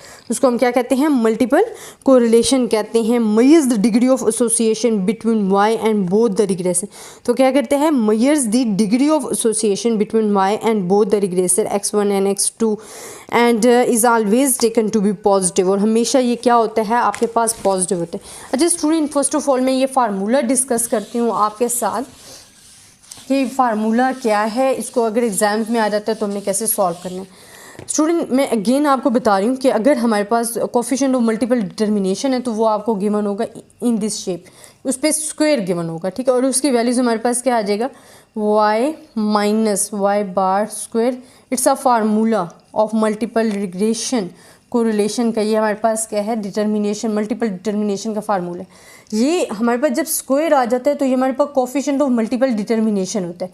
अगर आपने मल्टीपल कोरिलेशन फाइंड करनी है तो हमने क्या करना है, इसका पॉजिटिव अंडर रूट ले लेना है, ठीक है। अंडर रूट लेंगे इनकी वैल्यूज़ ये फाइंड करने के बाद, तो वो आपके पास जो ये वाली वैल्यूज़ आएगी ना विदाउट स्क्वायर रूट, ये आपके पास क्या होगी, मल्टीपल ये आपके पास मल्टीपल कोरिलेशन आ जाएगी। ये हमारे पास क्या होगी, मल्टीपल कोरिलेशन। तो ये डिफरेंस है बिटवीन देम। अब फर्स्ट ऑफ ऑल उन्होंने कहा कि हमने coefficient of multiple determination find करना है, फिर मल्टीपल कोरिलेशन भी फाइंड करना है। तो हमने लास्ट में अगर हमारे पास जो वैल्यूज़ आएगी उसका हमने स्क्वायर रूट ले लें तो हमारे पास जो है वैल्यूज़ आ जाएंगी। अब फर्स्ट ऑफ ऑल स्टूडेंट हम अपनी वैल्यूज़ को ओपन करते हैं तो हमारे पास क्या आ जाएगा जी, A summation of Y plus b1 summation of x1 Y plus b2 summation of x2 Y minus summation of Y square and divided by n आ जाता है। इसी तरह जो लास्ट वन के लिए वो आ जाती है summation of Y square minus summation of Y का whole square divided by n आ जाता है। तो ये वैल्यूज़ आ जाती हैं। अब सिंपल स्टूडेंट, अब देखिए इसमें आपके पास कोई डिफ़िकल्टी नहीं है। जिस तरह मैंने बताया कि आपको जैसे वन इंडिपेंडेंट वेरिएबल गिवन होता है y, इस तरह x1 x2 की वैल्यूज़ भी गिवन, आप मल्टीप्लाई करके और उसका स्क्वायर रूट लेना आपके लिए कोई डिफ़िकल्ट नहीं है, ये सिंपली आपके पास कैलकुलेशंस है। और अक्सर ये होता है कि ये वैल्यूज़ आपको गिवन होती हैं और आपको कहते हैं जी आपने coefficient of multiple determination and multiple correlation find करने। तो ये जो हमारे पास स्क्वायर रूट के साथ होती है मल्टीपल डिटर्मिनेशन होता है coefficient, and coefficient multiple correlation क्या होता है, जब हम इसका पॉजिटिव स्क्वायर रूट लेते हैं। अब इसमें जब आप वैल्यूज़ पुट करोगे, मैं आपको इसे प्रीवियस एग्जांपल वाली वैल्यूज़ पुट करके बता रही हूँ जो कि मैंने सब जितने भी मैंने क्वेश्चंस करवाए उनमें वही वैल्यूज़ पुट किए हैं जो मैंने एक एग्जांपल सॉल्व करवाई है। तमाम डेटा जो है मैं उसी एग्जांपल से ले रही हूँ। plus 1.62 and this one 1007 minus 89 का square and this one 5 and यहाँ हमारे पास क्या आ जाएगा, समेशन ऑफ वाई स्क्वायर हमारे पास क्या है 1885 माइनस 89 स्क्वायर एंड 5। जब इसे आप सॉल्व करोगे तो आपके पास आएगा 0.55 जो कि हमारे पास ये क्या आ गया, कोफिशिएंट ऑफ डिटर्मिनेशंस आ गए। अब अगर आपने फाइंड करना है कोफिशिएंट ऑफ मल्टीपल कोरिलेशन तो आपको कोई भी अलग से डेटा सॉल्व करने की ज़रूरत नहीं है, बल्कि आपके पास जो आंसर आए स्टूडेंट, ये तो आपको एग्जाम फार्मूला समझ आ गया ना, आपने सिर्फ फार्मूलाज में अपनी वैल्यूज़ पुट किए।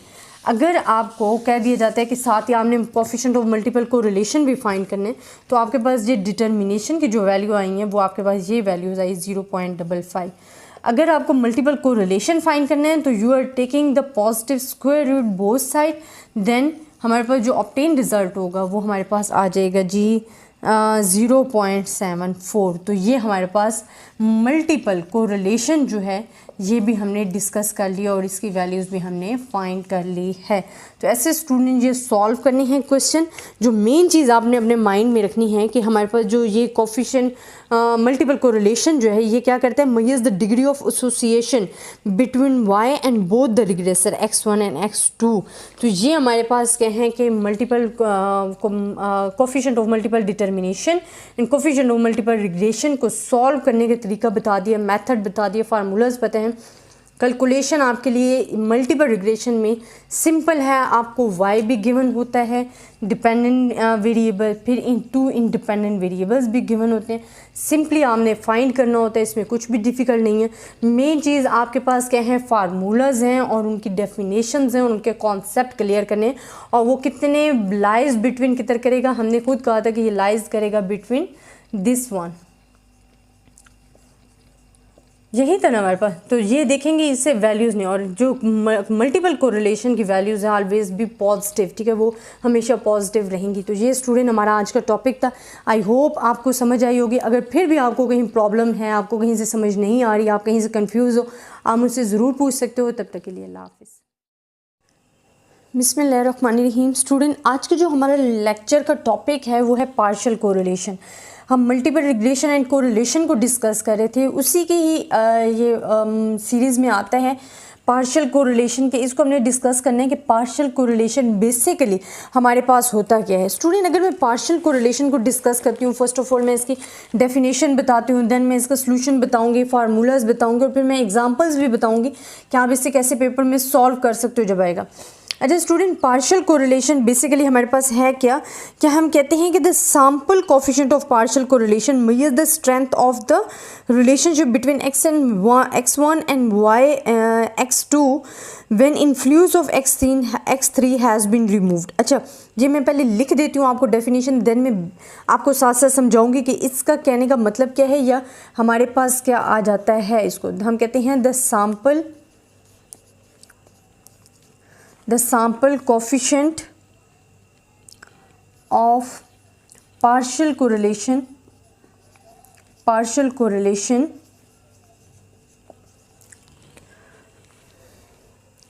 measuring the strength। ये स्टूडेंट अभी मैं सिर्फ आपको डेफिनेशन लिख कर दे रही हूँ, मैं आपको साथ समझाती हूँ। measuring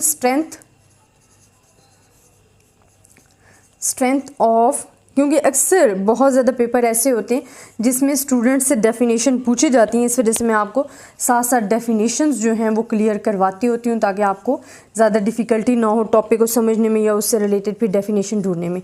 between x1 and x2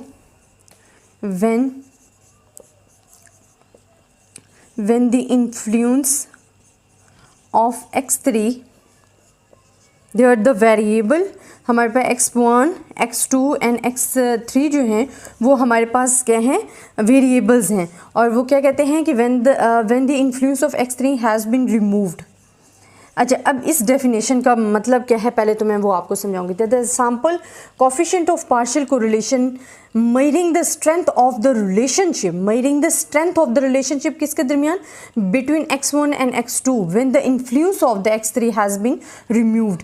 we have the 3 variables हैं, हमारे पास कितने वेरिएबल्स हैं, 3, एक x1 है, x2, x3। वो कहते हैं हमने स्ट्रेंथ ऑफ द रिलेशनशिप मालूम करना है कि इन जो 2 वेरिएबल्स हैं x1 एंड x2 इनका जो रिलेशनशिप है उसमें कितनी स्ट्रेंथ है उसको मेजर करने के लिए।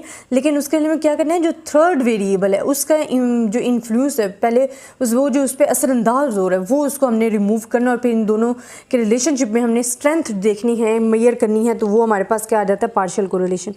आप इसको ऐसे डिस्कस कर सकते हो कि आप partial correlation measures the degree of linear relationship between any 2 variables in the multi variable problem under the condition that any common relationship और influence with all other variables has been removed.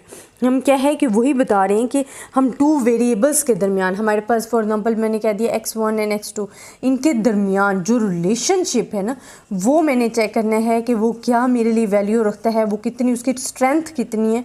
Relationship की जो strength है वो मालूम करने के लिए मैं क्या करती हूँ कि इनका मेजर करूँगी। बट वो हमारे पास क्या होगा कि एनी अदर रिलेशनशिप और influence with other variables has been remove. लेकिन जो अदर वेरिएबल्स हैं जैसे कि मैंने x3 ले लिया है, जो अदर वेरिएबल्स में आ रहे हैं जो इनका इन्फ्लुएंस है, ठीक है, वो मैंने रिमूव करना है। फर्स्ट ऑफ ऑल उनको रिमूव करूँगी, फिर मैं इन दोनों के रिलेशन की स्ट्रेंथ चेक करूँगी कि क्या है। यही चीज़ मैं आपको बता रही हूँ कि आप partial correlation measure the degree of linear relationship between any 2 variables in the multi variable problem under the condition that any common relationship और influence with all other variables has been remove. हम कहते हैं कि if we have the 3 variables x1, x2 and x3 then the correlation between the x1 and x2 after removing the linear effect of x3 from x1 and from x2 is the partial correlation। वही same चीज़ें कि we have the 3 variables हैं, इन दोनों के दरमियान strength check करने के लिए जो इसका स्मॉलेस्ट इन्फ्लुएंस है उसको रिमूव करके हम जो इनमें स्ट्रेंथ मालूम करते हैं उसको हम क्या कहते हैं, पार्शियल कोरिलेशन कहते हैं। अब पार्शियल कोरिलेशन जो है स्टूडेंट ये कैसे डिनोट किया जाता है, हमारे जो इसको हम डिनोट करते हैं डिनोटेड R1 2.3। अच्छा स्टूडेंट आप अपने 5 ईयर्स प्रीवियस पेपर में देखना कि अक्सर आपको ये दे दिया जाता है कि जी फाइंड करें। तो ये हमारे पास कहाँ से आता है, ये क्वेश्चन आता है पार्शियल कोरिलेशन का, ठीक है, किसका आता है, पार्शियल कोरिलेशन का। और इंशाल्लाह ये मैं आगे डिस्कस भी करूँगी। अब इसका जो फार्मूला है फर्स्ट ऑफ ऑल मैं वो लिख कर बताती हूँ क्योंकि डेफिनेशन तो हमने डिस्कस कर लिया, बाकी हमें ये भी पता चल गया कि ये थर्ड वेरिएबल या अदर वेरिएबल्स जो है उनका इन्फ्लुएंस निकाल के जो 2 वेरिएबल्स के दरमियान स्ट्रेंथ ऑफ द रिलेशनशिप है उसको मालूम करता है। तो उसको हम कहते हैं पार्शियल कोरिलेशन, डिनोट हम इससे करते हैं। अब इसका फार्मूला क्या है और कैसे हम इसको फाइंड करेंगे वो भी मैं आपको साथ बताती हूँ। स्टूडेंट आप जितने भी ये टॉपिक पढ़ रहे हो ना आपको फार्मूलाज और इनकी जो मेथड है, ठीक है, इस क्वेश्चन का वो आपको मस्ट क्लियर होना चाहिए। अगर आपको फार्मूला आता है ना तो आपको मेथड भी ज़्यादा मुश्किल नहीं लगेगा। अच्छा अब हमारे पास जो है पार्शियल कोरिलेशन कोफिशिएंट, अगर हम कहते हैं हमने जी ये फाइंड करना है पार्शियल कोरिलेशन, मैं तीनों फार्मूले लिखवा दूंगी बट मैं फर्स्ट को पहले डिस्क्राइब करती हूँ। हमारे पास ये आएगा R12। अच्छा मैं इसमें हिंट भी बताऊँगी कि आपने इसको याद कैसे रखना है क्योंकि फार्मूले अक्सर मिक्स हो जाते हैं स्टूडेंट्स को, तो मैं आपको याद करने का भी तरीका बताऊँगी। 2 3 ये। अब स्टूडेंट ये हमारे पास क्या है, पार्शियल कोरिलेशन कोफिशिएंट है जो कि फार्मूला ये इस पे R पे स्क्वायर है, ऐसे फार्मूला। अब देखिए ये हमारे पास है 1 2.3, ठीक है। हम कहते हैं कि हमारे पास 2 वेरिएबल होते हैं जैसे कि x1 x2 हमने ले लिया, x1 एंड x2, और थर्ड वेरिएबल का जो इन्फ्लुएंस है अदर वेरिएबल्स का वो ख़त्म करने के बाद, रिमूव करने के बाद उन दोनों में जो रिलेशनशिप है वो हमने मालूम करना होता है। देखिए ये हमारे पास 2 वेरिएबल है, हमने R12 लिख दिया। फिर हमने क्या करना है कि वो जो थर्ड वेरिएबल का इन्फ्लुएंस है ना वो फर्स्ट में से भी माइनस करना है, उसको दूर करना है, और सेकंड में भी वही काम। अगर फार्मूला आपने याद रखना है, देखिए 1 3 पहले इस वेरिएबल के साथ लोगे, फिर 1 2 वाले वेरिएबल के साथ लोगे तो हमारे पास क्या आ जाएगा R13 एंड R23। तो ये आप फार्मूला याद रख सकते हो इस तरह। अच्छा, दूसरा हमारे पास क्या आ जाता है कि जो हम डिवाइड कर रहे होते हैं वो अब हमने किससे करना है। देखिए वो भी ऐसे ही है कि हमने पहले फर्स्ट वेरिएबल्स को थर्ड वेरिएबल्स के साथ रिमूव करना है, उसमें से हमने उसका इन्फ्लुएंस रिमूव करना होता है ना, और सेकंड को। तो ये आपने जो फार्मूला याद रखना है, अगर आपके पास इस तरह वैल्यूज़ आ जाती हैं पार्शियल कोरिलेशन की, तो आपने फर्स्ट ऑफ ऑल R12 लिखना है, ये सेम कि हमारे पास 2 वेरिएबल्स इन्वॉल्व हैं। फिर जो इन्फ्लुएंस हम माइनस करेंगे वो फर्स्ट 1 3 और फिर 2 3 का माइनस करेंगे, ठीक है, यही हमने लिखा है यहाँ। फिर नेक्स्ट भी हमने यही करना है कि जो हमारे पास यहाँ वैल्यूज़ आती है ना ऊपर, इसी को करना है, 1 में से माइनस करना है इसको और इसका स्क्वायर लेना है, 1 में से माइनस करना है इसको और इसका स्क्वायर लेना है। तो ये आपके पास एक हिंट भी हो गया है अपने फार्मूले को याद करने का। अच्छा स्टूडेंट, अब हमारे पास जब भी वैल्यूज़ आती हैं, ठीक है, जिस तरह अब हमें गिवन है कि अगर y गिवन है, सॉरी इस तरह x1 वेरिएबल गिवन है, x2 वेरिएबल्स गिवन है, तो फाइंड करना आपको आता है, वो मैं आपको नहीं बताऊंगी ज़्यादा, सिर्फ मैं आपको फार्मूला बता दूंगी कि आपने इसे सॉल्व कैसे करना है। जिस तरह R12 है तो इसका क्या फार्मूला होगा, n summation of x1 x2 minus summation of x1 and summation of x2, और कोरिलेशन पढ़ रहे हैं तो ये हम अंडर रूट ले रहे हैं, n समेशन ऑफ x1 का square minus summation of x1 का होल स्क्वायर, ये आ गया। देन अगेन हमारे पास n समेशन ऑफ x2 का square minus summation of x2 का होल स्क्वायर। सेम कोरिलेशन का फार्मूला है, सिर्फ इसमें जो वेरिएबल्स इन्वॉल्व हो रहे हैं वो एक 1 है एक 2 है, उसी हिसाब से हमने कोरिलेशन का फार्मूला लिखा है। ये सेम कोरिलेशन का फार्मूला है। एंड हमने x1 x2 इन्वॉल्व है, x1 x2 इन्वॉल्व है, इसी तरह x1 का भी होल स्क्वायर और ये लेना है, और इस तरह x2 का भी लेना है, ठीक है।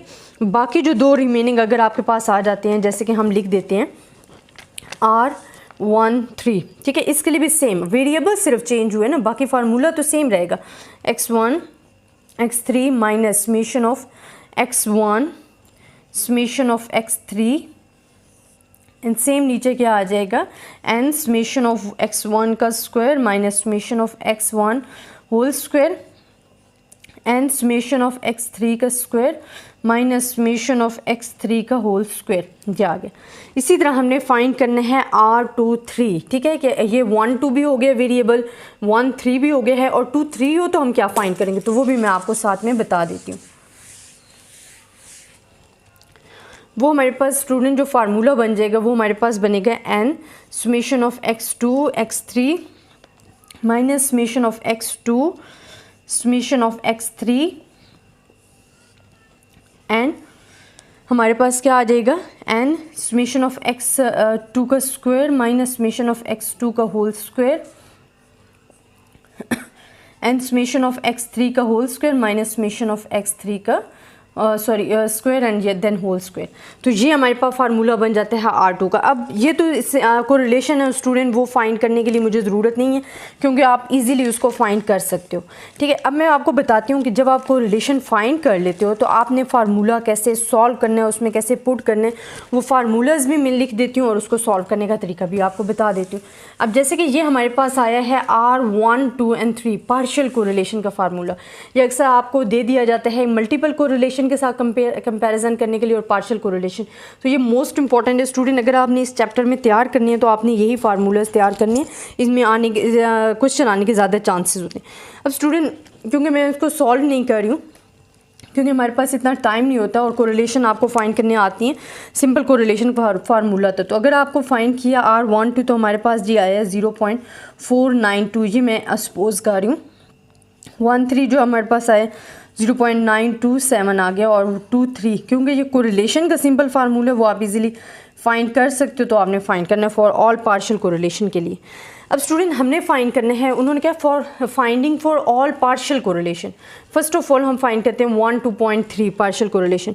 इसमें आप वैल्यूज़ पुट करो तो आपके पास जो आंसर आएगा देखें वो R12 आपके पास गिवन है क्या है 0.492, इसी माइनस R13 गिवन है 0.927 एंड इस तरह यहाँ क्या गिवन है 0.758 एंड हमारे पास क्या आ जाएगा 1 माइनस यहाँ हमारे पास क्या है 1 3 0.927 का होल स्क्वायर एंड 1 माइनस 0.758 का होल स्क्वायर। जब भी इसे सॉल्व करोगे तो जो आपके पास आंसर आएगा वो आपके पास क्या आ जाएगा, -0.86। ये हमारे पास किसका आ गया, R12.3। ये कोरिलेशन में जो हम ये फार्मूला फाइंड करते, बट वो हमें कह रहे हैं कि हमने ये फाइंड करना है for all the correlation coefficient, partial correlation coefficient के लिए। अब हमारे पास एक तो आ जाता है स्टूडेंट R, ये टोटल 3 पार्शियल कोरिलेशन होंगे।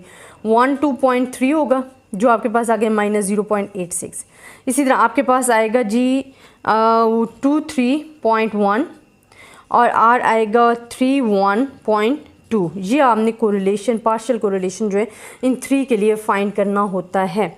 अब स्टूडेंट फर्स्ट तो आपको पता चल गया कि आपके पास क्या फार्मूला था, आपने कैसे फाइंड किया। अब मैं सेकंड का बताती हूँ कि आपने कैसे फाइंड करना, और थर्ड का भी, क्योंकि हमारे पास गिवन है, वैल्यूज़ गिवन है, और अगर आपके पास गिवन नहीं भी होती तो ये सिंपल कोरिलेशन कोफिशिएंट के ज़रिए आप फाइंड करते हो। अब हमारे पास नेक्स्ट जो आ जाएगा वो फार्मूला है जी 2 3.1। तो हमारे पास क्या आ जाएगा, R23 माइनस, ये हम पार्शियल कोरिलेशन फाइंड कर रहे हैं, और मैंने आपको हिंट बताया हुआ है कि आपने इसको कैसे माइंड में रखना है। मैं अगेन आपको ये डिस्क्राइब करूँगी इस फार्मूले को लिखने के बाद कि आपने इन फार्मूलाज को ईज़िली याद कैसे रखना है। एंड आ जाएगा हमारे पास 3 1.2 is equals to R31 R32 R12 and हमारे पास क्या आ जाएगा 1 माइनस R32 का स्क्वायर, दिस वन। अब स्टूडेंट आपने इसको कैसे याद रखना है, पार्शियल कोरिलेशन कोफिशिएंट को, कि देखें हमारे पास अगर आ जाता है कि जो आपने कोरिलेशन, वैसे तो अगर वो आपको कहते हैं ना कि आपने ऑल पार्शियल कोरिलेशन फाइंड करनी है, तो फिर आपको तीनों का खुद अंदाज़ा होना चाहिए कि आपने कैसे फाइंड करना है। जैसे कि हमने फर्स्ट वाली क्या फाइंड किया, 1 2.3 फाइंड किया, हमने यही फाइंड किया ना। अब नेक्स्ट अगर हमारे पास आ जाता है 2 3.1, ठीक है, कि जो 2 वेरिएबल्स हैं वो नेक्स्ट वाले थर्ड वेरिएबल्स का इन्फ्लुएंस जो वो रिमूव करके हम उस पर देखेंगे कि उनका जो रिलेशनशिप है कितना स्ट्रॉन्ग है, तो वो हम पार्शियल कोरिलेशन में डिस्क्राइब कर रहे होते हैं। अब इसका भी वही है कि हमारे पास 2 वेरिएबल्स हमने सेम लिख देनी है, फिर 1 को 2 से और 3 को 1 से करना है, यही आगे फिर इन्हीं चीज़ को माइनस करना है, 1 में से और स्क्वायर लेना है, 1 माइनस 2 1 का स्क्वायर एंड 1 माइनस 3 1 का स्क्वायर। तो ये एक हिंट है फॉर रिमेंबरिंग योर फार्मूलाज, कि आप कैसे फार्मूलाज को रिमेंबर रख सकते हो, याद रख सकते हो, इजीली डिस्क्राइब कर सकते हो, तो ये आपने रखना है माइंड में। इसी तरह 2 वेरिएबल्स हमने जो फर्स्ट वाले वो यहाँ लिख दिए, फिर इन्फ्लुएंस हमने चेक करना है, थर्ड वेरिएबल का रिमूव करना है, 3 2 एंड देन क्या आ जाएगा 1 2, ठीक है, 3 2 एंड 1 2।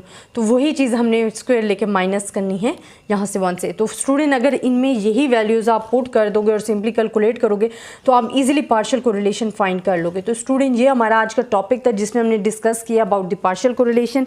पार्शियल कोरिलेशन की डेफिनेशन पढ़ी है, इनके क्वेश्चंस के आने के चांसेस बहुत ज़्यादा होते हैं एग्जाम्स में, तो आपने अच्छे तरीके से सबसे पहले फार्मूलाज तैयार करने हैं, और सिंपली जो मैंने 1 2 लिखा हुआ है R12 वो कोरिलेशन का फार्मूला है, जो कि मैं पीछे डिस्क्राइब भी कर चुकी हूँ, आपको लिख कर भी दिया है।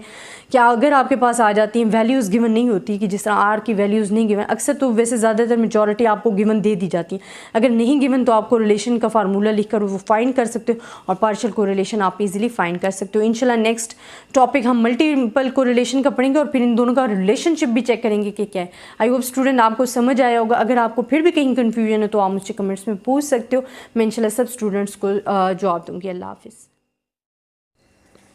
बिस्मिल्लाहिर्रहमानिर्रहीम। स्टूडेंट आज का जो हमारा टॉपिक है वो है मल्टीपल कोरिलेशन कोफिशिएंट। अब मल्टीपल कोरिलेशन कोफिशिएंट बेसिकली होता क्या है कि ये coefficient of multiple correlation measures the degree of relationship between a variable and it's estimates from the regression equation. अगर आपने इसकी डेफिनेशन लिखनी है, इसको डिस्क्राइब करना है, तो ये हमारे पास क्या होता है, मैं आपको अगेन बोल रही हूँ, आप लिख लेना, the coefficient of multiple correlation measures the degree of relationship between a variable and it's estimates from the regression equation. के रिग्रेशन इक्वेशन में जो इट्स एस्टिमेट है एंड द वेरिएबल्स जो है उनके दरमियान जो रिलेशनशिप होता है कोफिशिएंट ऑफ मल्टीपल कोरिलेशन जो है वो फाइंड करती है। ठीक है, तो ये रिलेशनशिप को फाइंड करता है in the variable and it's estimate का जो रिलेशनशिप है वो correlation multiple correlation coefficient find करती है।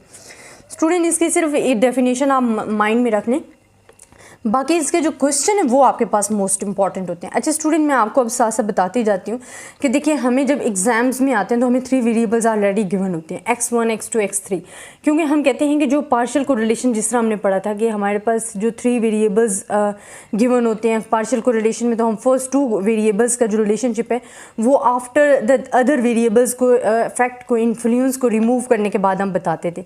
अब यही हमने ये बताना कि हमारे पास जब 3 वेरिएबल्स गिवन होते हैं तो मल्टीपल कोरिलेशन कोफिशिएंट को फाइंड करने का क्या तरीका है। देखिए स्टूडेंट, हमारे पास जो फॉर एग्जांपल मैं फर्स्ट इसमें भी 3 कोरिलेशन आएंगे, मैं फर्स्ट आपको पहले डिस्क्राइब कर लूँगी। हमारे पास 1.23 का स्क्वायर, ये हमारे पास क्या है, मल्टीपल कोरिलेशन कोफिशिएंट। तो इसका फार्मूला क्या है, R12 square plus R13 square. इसके भी मैं हिंट बताती हूँ कि आपने इसको याद कैसे रखना है फार्मूले को, जो कि बहुत ही ईजी है। देन हमारे पास क्या आ जाएगा, R23 का स्क्वायर। अब देखिए स्टूडेंट, हमारे पास अगर आपने ये फार्मूला माइंड में रखना है मल्टीपल कोरिलेशन कोफिशिएंट का, तो आपके पास क्या होता है कि R1.23 है। देखिए इसमें हम पहले 1 2 एंड देन 1 3 का रिलेशन मालूम कर रहे हैं। देखिए 1 2 एंड 1 3, यही मैं लिखा 1 2 एंड 1 3 का हम रिलेशन का स्क्वायर ले रहे हैं, फिर माइनस, फिर थर्ड के तीनों के तीनों हमने लिखने हैं, मतलब क्या लिखना है, 1 2 1 3 2 3 इसी तरह। और ये लास्ट में जो नीचे हमने लिखना होता है ना, जो आपके पॉइंट के बाद जो डिजिट होना आप उनको लिख लो। तो ये एक हिंट है फार्मूला याद करने के लिए। बाकी आप इसे बार बार लिखोगे, प्रैक्टिस करोगे तभी ये समझ में आएगा, अदरवाइज विदाउट प्रैक्टिस तो ना मैथ और स्टैट्स के तो क्वेश्चन आपको बिल्कुल भी समझ नहीं आएंगे। तो 1 माइनस R23 का स्क्वायर जो है वो हमारे पास आ जाएगा। अब स्टूडेंट आप देखें कि ये तो हमारे पास सिंपल कोरिलेशन है, वेरिएबल्स चेंज होते हैं। हमारे पास अगर मैं फाइंड करूं कि मेरे पास R12 की वैल्यू क्या आनी है, ठीक है, तो मेरे पास जो R12 है वो मेरे पास क्या आ जाएगा, जो उसका फार्मूला होगा समेशन ऑफ x1 x2। मैंने आपको पिछले लेक्चर में भी बताया था कि ये हमारे पास क्या है, कोरिलेशन ही है, बस इसमें जो वेरिएबल्स मेंशन किए गए ना 1 और 2 उसको हम मेंशन करें, बाकी फार्मूला आपके पास कोरिलेशन वाला ही है। देन हमारे पास क्या आ जाएगा, n summation of 1 square minus summation of 1 का स्क्वायर का होल स्क्वायर आ जाएगा। Then n summation of x2 का square minus summation of x2 का होल स्क्वायर। आप स्टूडेंट देखेंगे इसमें हमने क्या वैल्यूज़ फाइंड करनी है। देखिए हमें ज़रूरत है इसमें x1 x2 की, हमने वो फाइंड कर लिया। हमारे पास 3 वेरिएबल्स तो गिने हुए हैं, x1 x2 को हमने क्या कर देना है, हम मल्टीप्लाई कर देना जी ना। 32 मल्टीप्लाई बाय 3 तो हमारे पास क्या आ गया है 96। इसी तरह 12 मल्टीप्लाई बाय 2 हमारे पास क्या आ गया है 36। 52 मल्टीप्लाई बाय 5 260। 60 multiply by 1 16। इसी तरह 42 मल्टीप्लाई बाय 4 168। 48 multiply by 6 228। तो इसका सम ले लेना है क्योंकि हमें समेशन में चाहिए। और नंबर ऑफ ऑब्जर्वेशन हमारे पास कितनी है, 1 2 3 4 5 6। How many number of observation, we have the 6। हमने ये फाइंड कर लिया, ठीक है। अब हमें summation of x and summation of x2 चाहिए। ये तो सिंपल है, आपने सम लेना है क्योंकि आपको ये तो क्वेश्चन में गिवन होता है कि x1 x2 and x3 given है, आपने इसका सम ले लेना है, तो वो आपके पास summation of x1 and x2 आ जाए। नेक्स्ट हमें ज़रूरत होती है x1 का स्क्वायर। देखिए x1 का स्क्वायर तो ये भी कोई मुश्किल बात नहीं है। आपको अगर फार्मूले आते हैं स्टूडेंट, मैं अगेन ये कहती हूँ कि अगर आपको फार्मूला अच्छे तरीके से आता है ना तो क्वेश्चन कैलकुलेशन आपके लिए मुश्किल नहीं है। अब इसका हमने स्क्वायर ले लेना और इसका होल स्क्वायर लेना, इसी तरह x2 का भी हमने स्क्वायर ले लेना। वैल्यूज़ पुट करें, ये मैंने सब वैल्यूज़ लिख दी हैं, आप इसको खुद भी सॉल्व करके देखिए, अगर कहीं मिस्टेक होती है तो आप मुझे बताइएगा। आप जब सॉल्व करोगे तो इंशाल्लाह यही आंसर आएगा, जो हमारे पास क्या होगा R12 जो हमारे पास आ जाएगा वो क्या आ जाएगा 0.952। इसी तरह हमने R13 के लिए जो फाइंड करना, R13 फार्मूला मैं लिख देती हूँ, बाकी मैं आपको बता देती हूँ कि हमारे पास सेम वही चीज़ होती है जो कि हम लिख रहे हैं, summation of x1 summation of x3। हमारे पास क्या आ जाएगा जी, ये कोरिलेशन कोफिशिएंट का ही फार्मूला है जो कि मैं लिख रही हूँ, माइनस समेशन ऑफ x1 का स्क्वायर एंड अगेन मेरे पास क्या आ जाएगा n समेशन ऑफ x2 का स्क्वायर माइनस समेशन 3 है क्योंकि 1 और 3 वेरिएबल्स हैं, एंड समेशन ऑफ x3 का होल स्क्वायर। तो ये हमारे पास आ गया। अब इसमें जब आप वैल्यूज़ पुट करोगे तो जो हमारे पास आंसर आएगा 0.056। अब इसमें वैल्यूज़ हमें क्या चाहिए कि x1 x3 चाहिए, तो हमारे पास x1 भी x3 भी गिवन है, तो हमने उसको मल्टीप्लाई कर देना x1 एंड x3 को। इसी तरह समेशन ऑफ x1 चाहिए, इसका भी सम चाहिए, x3 का भी आप सम कर लें 25 आ जाएगा। x1 का होल स्क्वायर ले लें तो हमारे पास ये गिवन है जो हमने पिछले में भी लिया था फार्मूला में, तो ये आपको एक्स्ट्रा काम करने की ज़रूरत नहीं है। x3 का फिर से हमने होल स्क्वायर लेना है, तो x3 हमारे पास क्या है 4 का होल स्क्वायर क्या आ जाएगा 4 आ गया, 4 का स्क्वायर के आगे 16 आ गया, 2 का स्क्वायर के आगे 4 आ गया, 5 का 25, 3 का 9, 9 का 89, जी हमारे पास स्क्वायर हमने होल स्क्वायर ले लिया, इसमें वैल्यूज़ पुट किए। इसी तरह जो थर्ड वन आ जाता है हमारे पास, जो कि वैल्यूज़ में इधर लिख देती हूँ फार्मूला, वो भी सेम कोरिलेशन का फार्मूला है, बट हमारे पास अब क्या आ गया R12 जो है उसकी वैल्यूज़ आ गई जी 0.952 आ गई है, R13 की जो वैल्यूज़ आ गई वो आपके पास आ गई 0.056 आ गई है, एंड R23 की जो वैल्यूज़ आई वो 0.304। आपने ये सॉल्व करके देखना है, ये जो मैंने फार्मूलाज लिखाए हैं उसमें आपको मैंने कैलकुलेशन गिवन दे दिया, आपने इन कैलकुलेशन को पुट करना है, फिर आपने देखना है कि आपके पास ये आंसर इंशाल्लाह आएंगे। अच्छा स्टूडेंट, अब हमने मल्टीपल कोरिलेशन कोफिशिएंट फाइंड करनी है। फार्मूला तो हमारे पास ये है मल्टीपल कोरिलेशन कोफिशिएंट का, तो आपने अब इसमें वैल्यूज़ पुट करनी है। तो देखिए आपके पास ईच एंड एवरीथिंग गिवन है, आपने सिर्फ पुट करना है। आपके पास क्या आ जाएगा, R12 की वैल्यू गिवन है वो क्या है 0.952 का होल स्क्वायर, प्लस 13 की वैल्यू क्या गिवन है 0.056 का होल स्क्वायर, माइनस 2। अब यहाँ हमारे पास क्या गिवन है 0.952, फिर क्या गिवन आ जाएगा 0.056, 0.304। इन सबको मल्टीप्लाई करना है, मल्टीप्लाई बाय 2 करना है, और फिर इनको जो सोल्यूशन बनता है वो आपने सॉल्व करना है। तो आपके पास जो आंसर आएगा वो आपके पास आएगा आफ्टर दीज वैल्यूज़ के, वो आएगा 0.98। तो आपके पास जो R1.23 0.98 आ गया है का होल स्क्वायर, ठीक है। ये आपके पास क्या आ गई है, वैल्यूज़ आ गई है इसकी वैल्यू। अब इसी तरह से मैं आपको फार्मूला लिखाती हूँ कि हमारे पास जो 3 मल्टीपल कोरिलेशन कोफिशिएंट होते हैं वो क्या होते हैं, वो उसका मैं फार्मूला यहाँ आपको लिख देती हूँ, फिर आपने सिंपली इनमें वैल्यूज़ पुट करनी है। अब हमारे पास आ जाते R2.13 का स्क्वायर, हमारे पास यहाँ क्या था 1.23, यहाँ क्या आ जाएगा 2.13। जो आप वेरिएबल फर्स्ट ले लेते हो बाकी दो आपने रिमेनिंग लिख देने हैं। इसके लिए फार्मूला क्या होगा 21 स्क्वायर, ये भी मैं आपको हिंट देती हूँ कि ये फार्मूला आपने कैसे याद रखना है। 1 2 ये जो लास्ट स्टेप है ना ये तो सब फार्मूलाज में सेम है, ये तो आप रट लें। 1 माइनस R13 स्क्वायर। अब स्टूडेंट यहाँ देखेंगे हमारे पास क्या है, पहले 1 2 के साथ फिर वो 2 3 के साथ हो गया, और फिर नेक्स्ट आपने तीनों लिख दिया, और ये जो लास्ट वाले हैं ना इनको डिवाइड करना होता है इस वेरिएबल्स को इधर। तो ये हमारे पास एक हिंट है याद करने का। इसी तरह R मैं आपको बता देती हूँ 3.12 को का फार्मूला क्या होगा, वो होगा R31 square plus R32 square minus 2R। ये लास्ट स्टेप जो है मैंने आपको बार बार बता रही हूँ कि ये सब में सेम है, एंड इसके लास्ट डिजिट क्या है 1 2 है ना, R12 का होल स्क्वायर। तो ये हमारे पास। अब स्टूडेंट को जो आपने फाइंड करने के लिए कोई मुश्किल नहीं है कि सिंपली आपके पास जो वैल्यूज़ गिवन हैं आप उनको पुट करते जाएं, कैलकुलेट करें और आपके पास आंसर आता जाएगा। तो ये हमारे पास मल्टीपल कोरिलेशन कोफिशिएंट आ जाता है। अक्सर स्टूडेंट आपको पूछ लिया जाता है कि जी आपने ये फाइंड करना है, साथ में आपको दे दिया जाता है जी ये फाइंड करना है। तो ये तो पार्शियल कोरिलेशन कोफिशिएंट है जो कि हम फाइंड कर चुके हैं फार्मूलाज, और इसमें भी यही यूज़ होता है, R12 कोरिलेशन यूज़ हो रही होते हैं। तो ये पार्शियल कोरिलेशन है, ये मल्टीपल कोरिलेशन कोफिशिएंट है। तो अक्सर इन दोनों के जो क्वेश्चंस हैं ना वो गिवन होते हैं एग्जाम्स में। तो ये आप दोनों ने ये जो दोनों टॉपिक हैं इनके कॉन्सेप्ट बहुत अच्छे तरीके से आपने क्लियर करनी है। इसे प्रीवियस जो हम लेक्चर में पढ़ा था उसमें हमने पढ़ा था पार्शियल कोरिलेशन कोफिशिएंट, और अब हम पढ़े मल्टीपल कोरिलेशन कोफिशिएंट। तो स्टूडेंट अगर इनमें ये फार्मूलाज को मैं कैलकुलेट नहीं करके बता रही क्योंकि सिंपली आपके पास वैल्यूज़ तो ईच एंड एवरीथिंग गिवन है, आपने सिंपल क्या करना है कि इन फार्मूलाज में पुट करना और कैलकुलेट करना है, कैलकुलेशन है बाकी कुछ भी नहीं है। तो स्टूडेंट आप इनको सॉल्व कीजिएगा, मुझे कमेंट्स में इनके आंसर भी बताइएगा। सब स्टूडेंट्स जो स्टैट्स के स्टूडेंट्स हैं इससे रिलेटेड वो इन दो को सॉल्व करके आंसर जो है वो मुझे कमेंट्स में बताइएगा, फिर मैं आपको बताऊंगी कि किस स्टूडेंट्स का आंसर ठीक है, और अगर किसी का नहीं ठीक तो वो मुझे बताए, मैं उनको बताऊंगी, गाइड करूंगी कि आप कहाँ से मिस्टेक करें। तो आप प्रैक्टिस बहुत ज़्यादा ज़रूरी है स्टैट्स में। स्टूडेंट आपने जितना हो सके एक क्वेश्चंस को आप मुख्तलिफ एग्जांपल्स लेके उसको 2 से 3 मरतबा करें ताकि आपको समझ आए, और फार्मूलाज लिखें, बार बार हिंट आपको दे देती होती हूँ साथ साथ कि आपने फार्मूलाज को कैसे याद रखना है। तो इस तरीके से आपने इंशाल्लाह अपने पेपर की तैयारी करनी है। आई होप स्टूडेंट आपको मेरा लेक्चर पसंद आया होगा। अगर फिर भी कहीं आपको कन्फ्यूजन है या आपको समझ नहीं आ रही तो आप मुझसे ज़रूर डिस्कस कीजिएगा। और लास्ट टू जो मैंने आपसे नहीं डिस्कस किए, जिनकी मैंने कैलकुलेशन नहीं की, उनकी आपने कैलकुलेशन करके, ये आप लोगों के लिए एक टारगेट है, आपने उसका जो आंसर है इन दोनों का वो मुझे कमेंट्स में लिखकर बताना है। मैं स्टूडेंट्स को बताऊंगी कि उन कितने कहाँ से उनकी मिस्टेक्स आ रही हैं या कितना उन्होंने इस सब लेक्चर को समझा है और किस तरह अटैम्प्ट की है। तो आई होप स्टूडेंट आपको मेरा लेक्चर पसंद आया होगा। अल्लाह पाक आप सबको कामयाब करे। अल्लाह हाफिज़।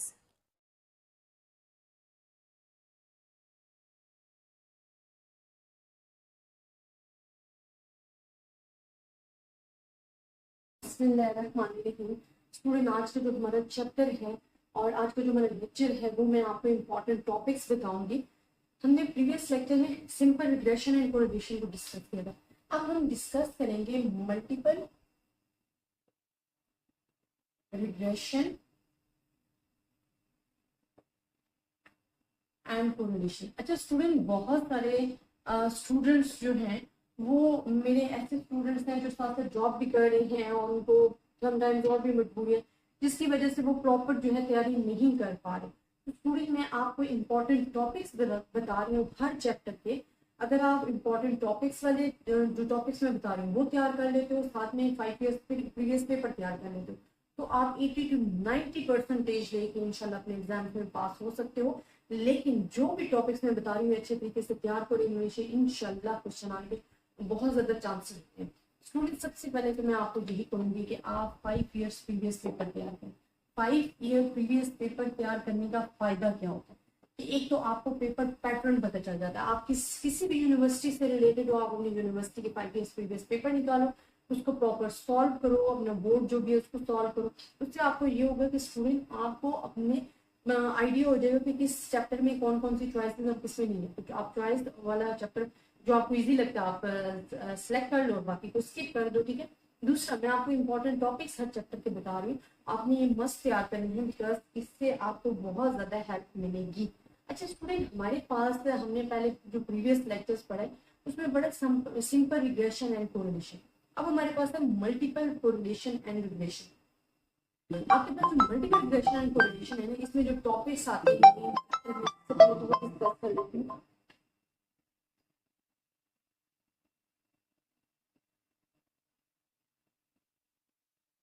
सबसे पहले तो मैं वो डिस्कस कर लेती हूँ आपके साथ। इसमें आपने क्या करना है कि आपको इंट्रोडक्शन दिया गया है, आपके पास इसकी प्रॉपर्टीज हैं। Multiple linear regression with two regressors हमारे पास क्या है, फार्मूलाज गिवन है। फिर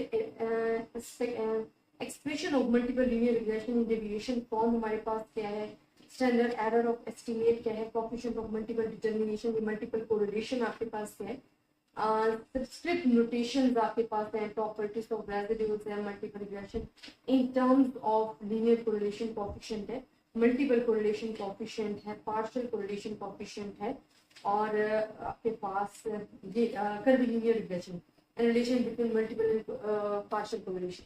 अब इसमें स्टूडेंट मैं आपको दो बहुत ही इंपॉर्टेंट टॉपिक्स बता देती हूँ जिसमें से क्वेश्चन मस्ट आने के चांसेस होते हैं। एक आपको पता होना चाहिए multiple correlation coefficient, multiple correlation coefficient आपको पता होना चाहिए, जिसमें हम पढ़ रहे थे कि R 1.23 क्या है, R 2.13 क्या है, R 3.12 क्या है। इसी तरह सेकंड ऑप्शन आपको पता होना चाहिए पार्शियल कोरिलेशन।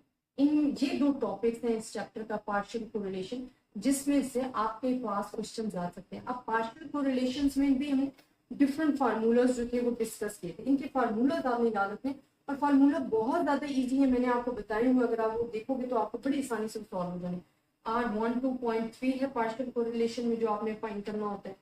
फिर आपने फाइंड करना होता है जी R 12.3 है, 13.2 है, R 23.1 है। अब इनके जो फार्मूलाज है ना वो ऑलरेडी मैंने आपके साथ डिस्कस किए। इसमें सिंपल, अगर आपको सिंपल लीनियर रिग्रेशन कोरिलेशन आपने अच्छे तरीके से की है ना, तभी आप इन क्वेश्चंस को भी सॉल्व कर सकते हो। और आप देखोगे इसमें मुश्किल कुछ भी नहीं है, आपने ये जरूर सॉल्व करने हैं क्वेश्चन, बिकॉज इनमें से आपके पास जो क्वेश्चन हैं वो आते हैं और ये इम्पोर्टेंट है टॉपिक, ठीक है। तो आपने इसको देखना है और अच्छे तरीके से सॉल्व करना है। तो इस चैप्टर के लिए सिर्फ ये 2 टॉपिक्स हैं और इनके आप सिंपल फार्मूलाज तैयार कर लें, ठीक है।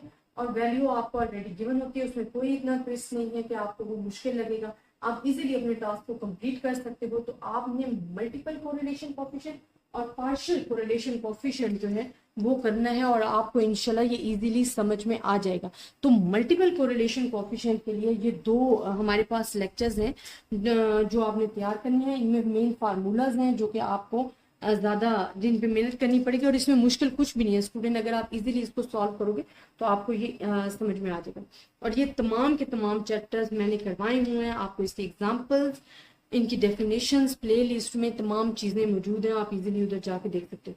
ज़्यादा से ज़्यादा स्टूडेंट्स के साथ शेयर भी कीजिएगा ताकि सब स्टूडेंट इससे फ़ायदा भी उठा सके। अगर आपको भी किसी भी किस्म की प्रॉब्लम है, कोई टॉपिक नहीं समझ में आ रहा है, ये मुश्किल हो रही है किसी टॉपिक में या कोई टॉपिक समझना चाह रहे हैं न्यू, तो आप मुझे मैसेज कर सकते हैं कमेंट्स में, इंशाल्लाह मैं आपको रिप्लाई दूंगी। और अगर आपको नोट्स चाहिए आप तब भी मुझे मैसेज कीजिएगा, मैं आपको फ़ोन नंबर अपना शेयर कर दूंगी, वहाँ से आपको मैं PDF फॉर्म में नोट्स जो है सेंड कर दूंगी। इन एक्सरसाइज की इंशाल्लाह जल्द आपको एक्सरसाइज भी करवा देती हूँ इन चैप्टर की, और इंशाल्लाह आपके ज़्यादा से ज़्यादा कोशिश है कि प्रॉब्लम सॉल्व कर सकूँ। अपनी दुआओं में याद रखिएगा, ज़्यादा से ज़्यादा स्टूडेंट्स के साथ भी शेयर करें ताकि सब स्टूडेंट्स जो है इस चीज़ से फ़ायदा उठा सकें। अल्लाह हाफिज़।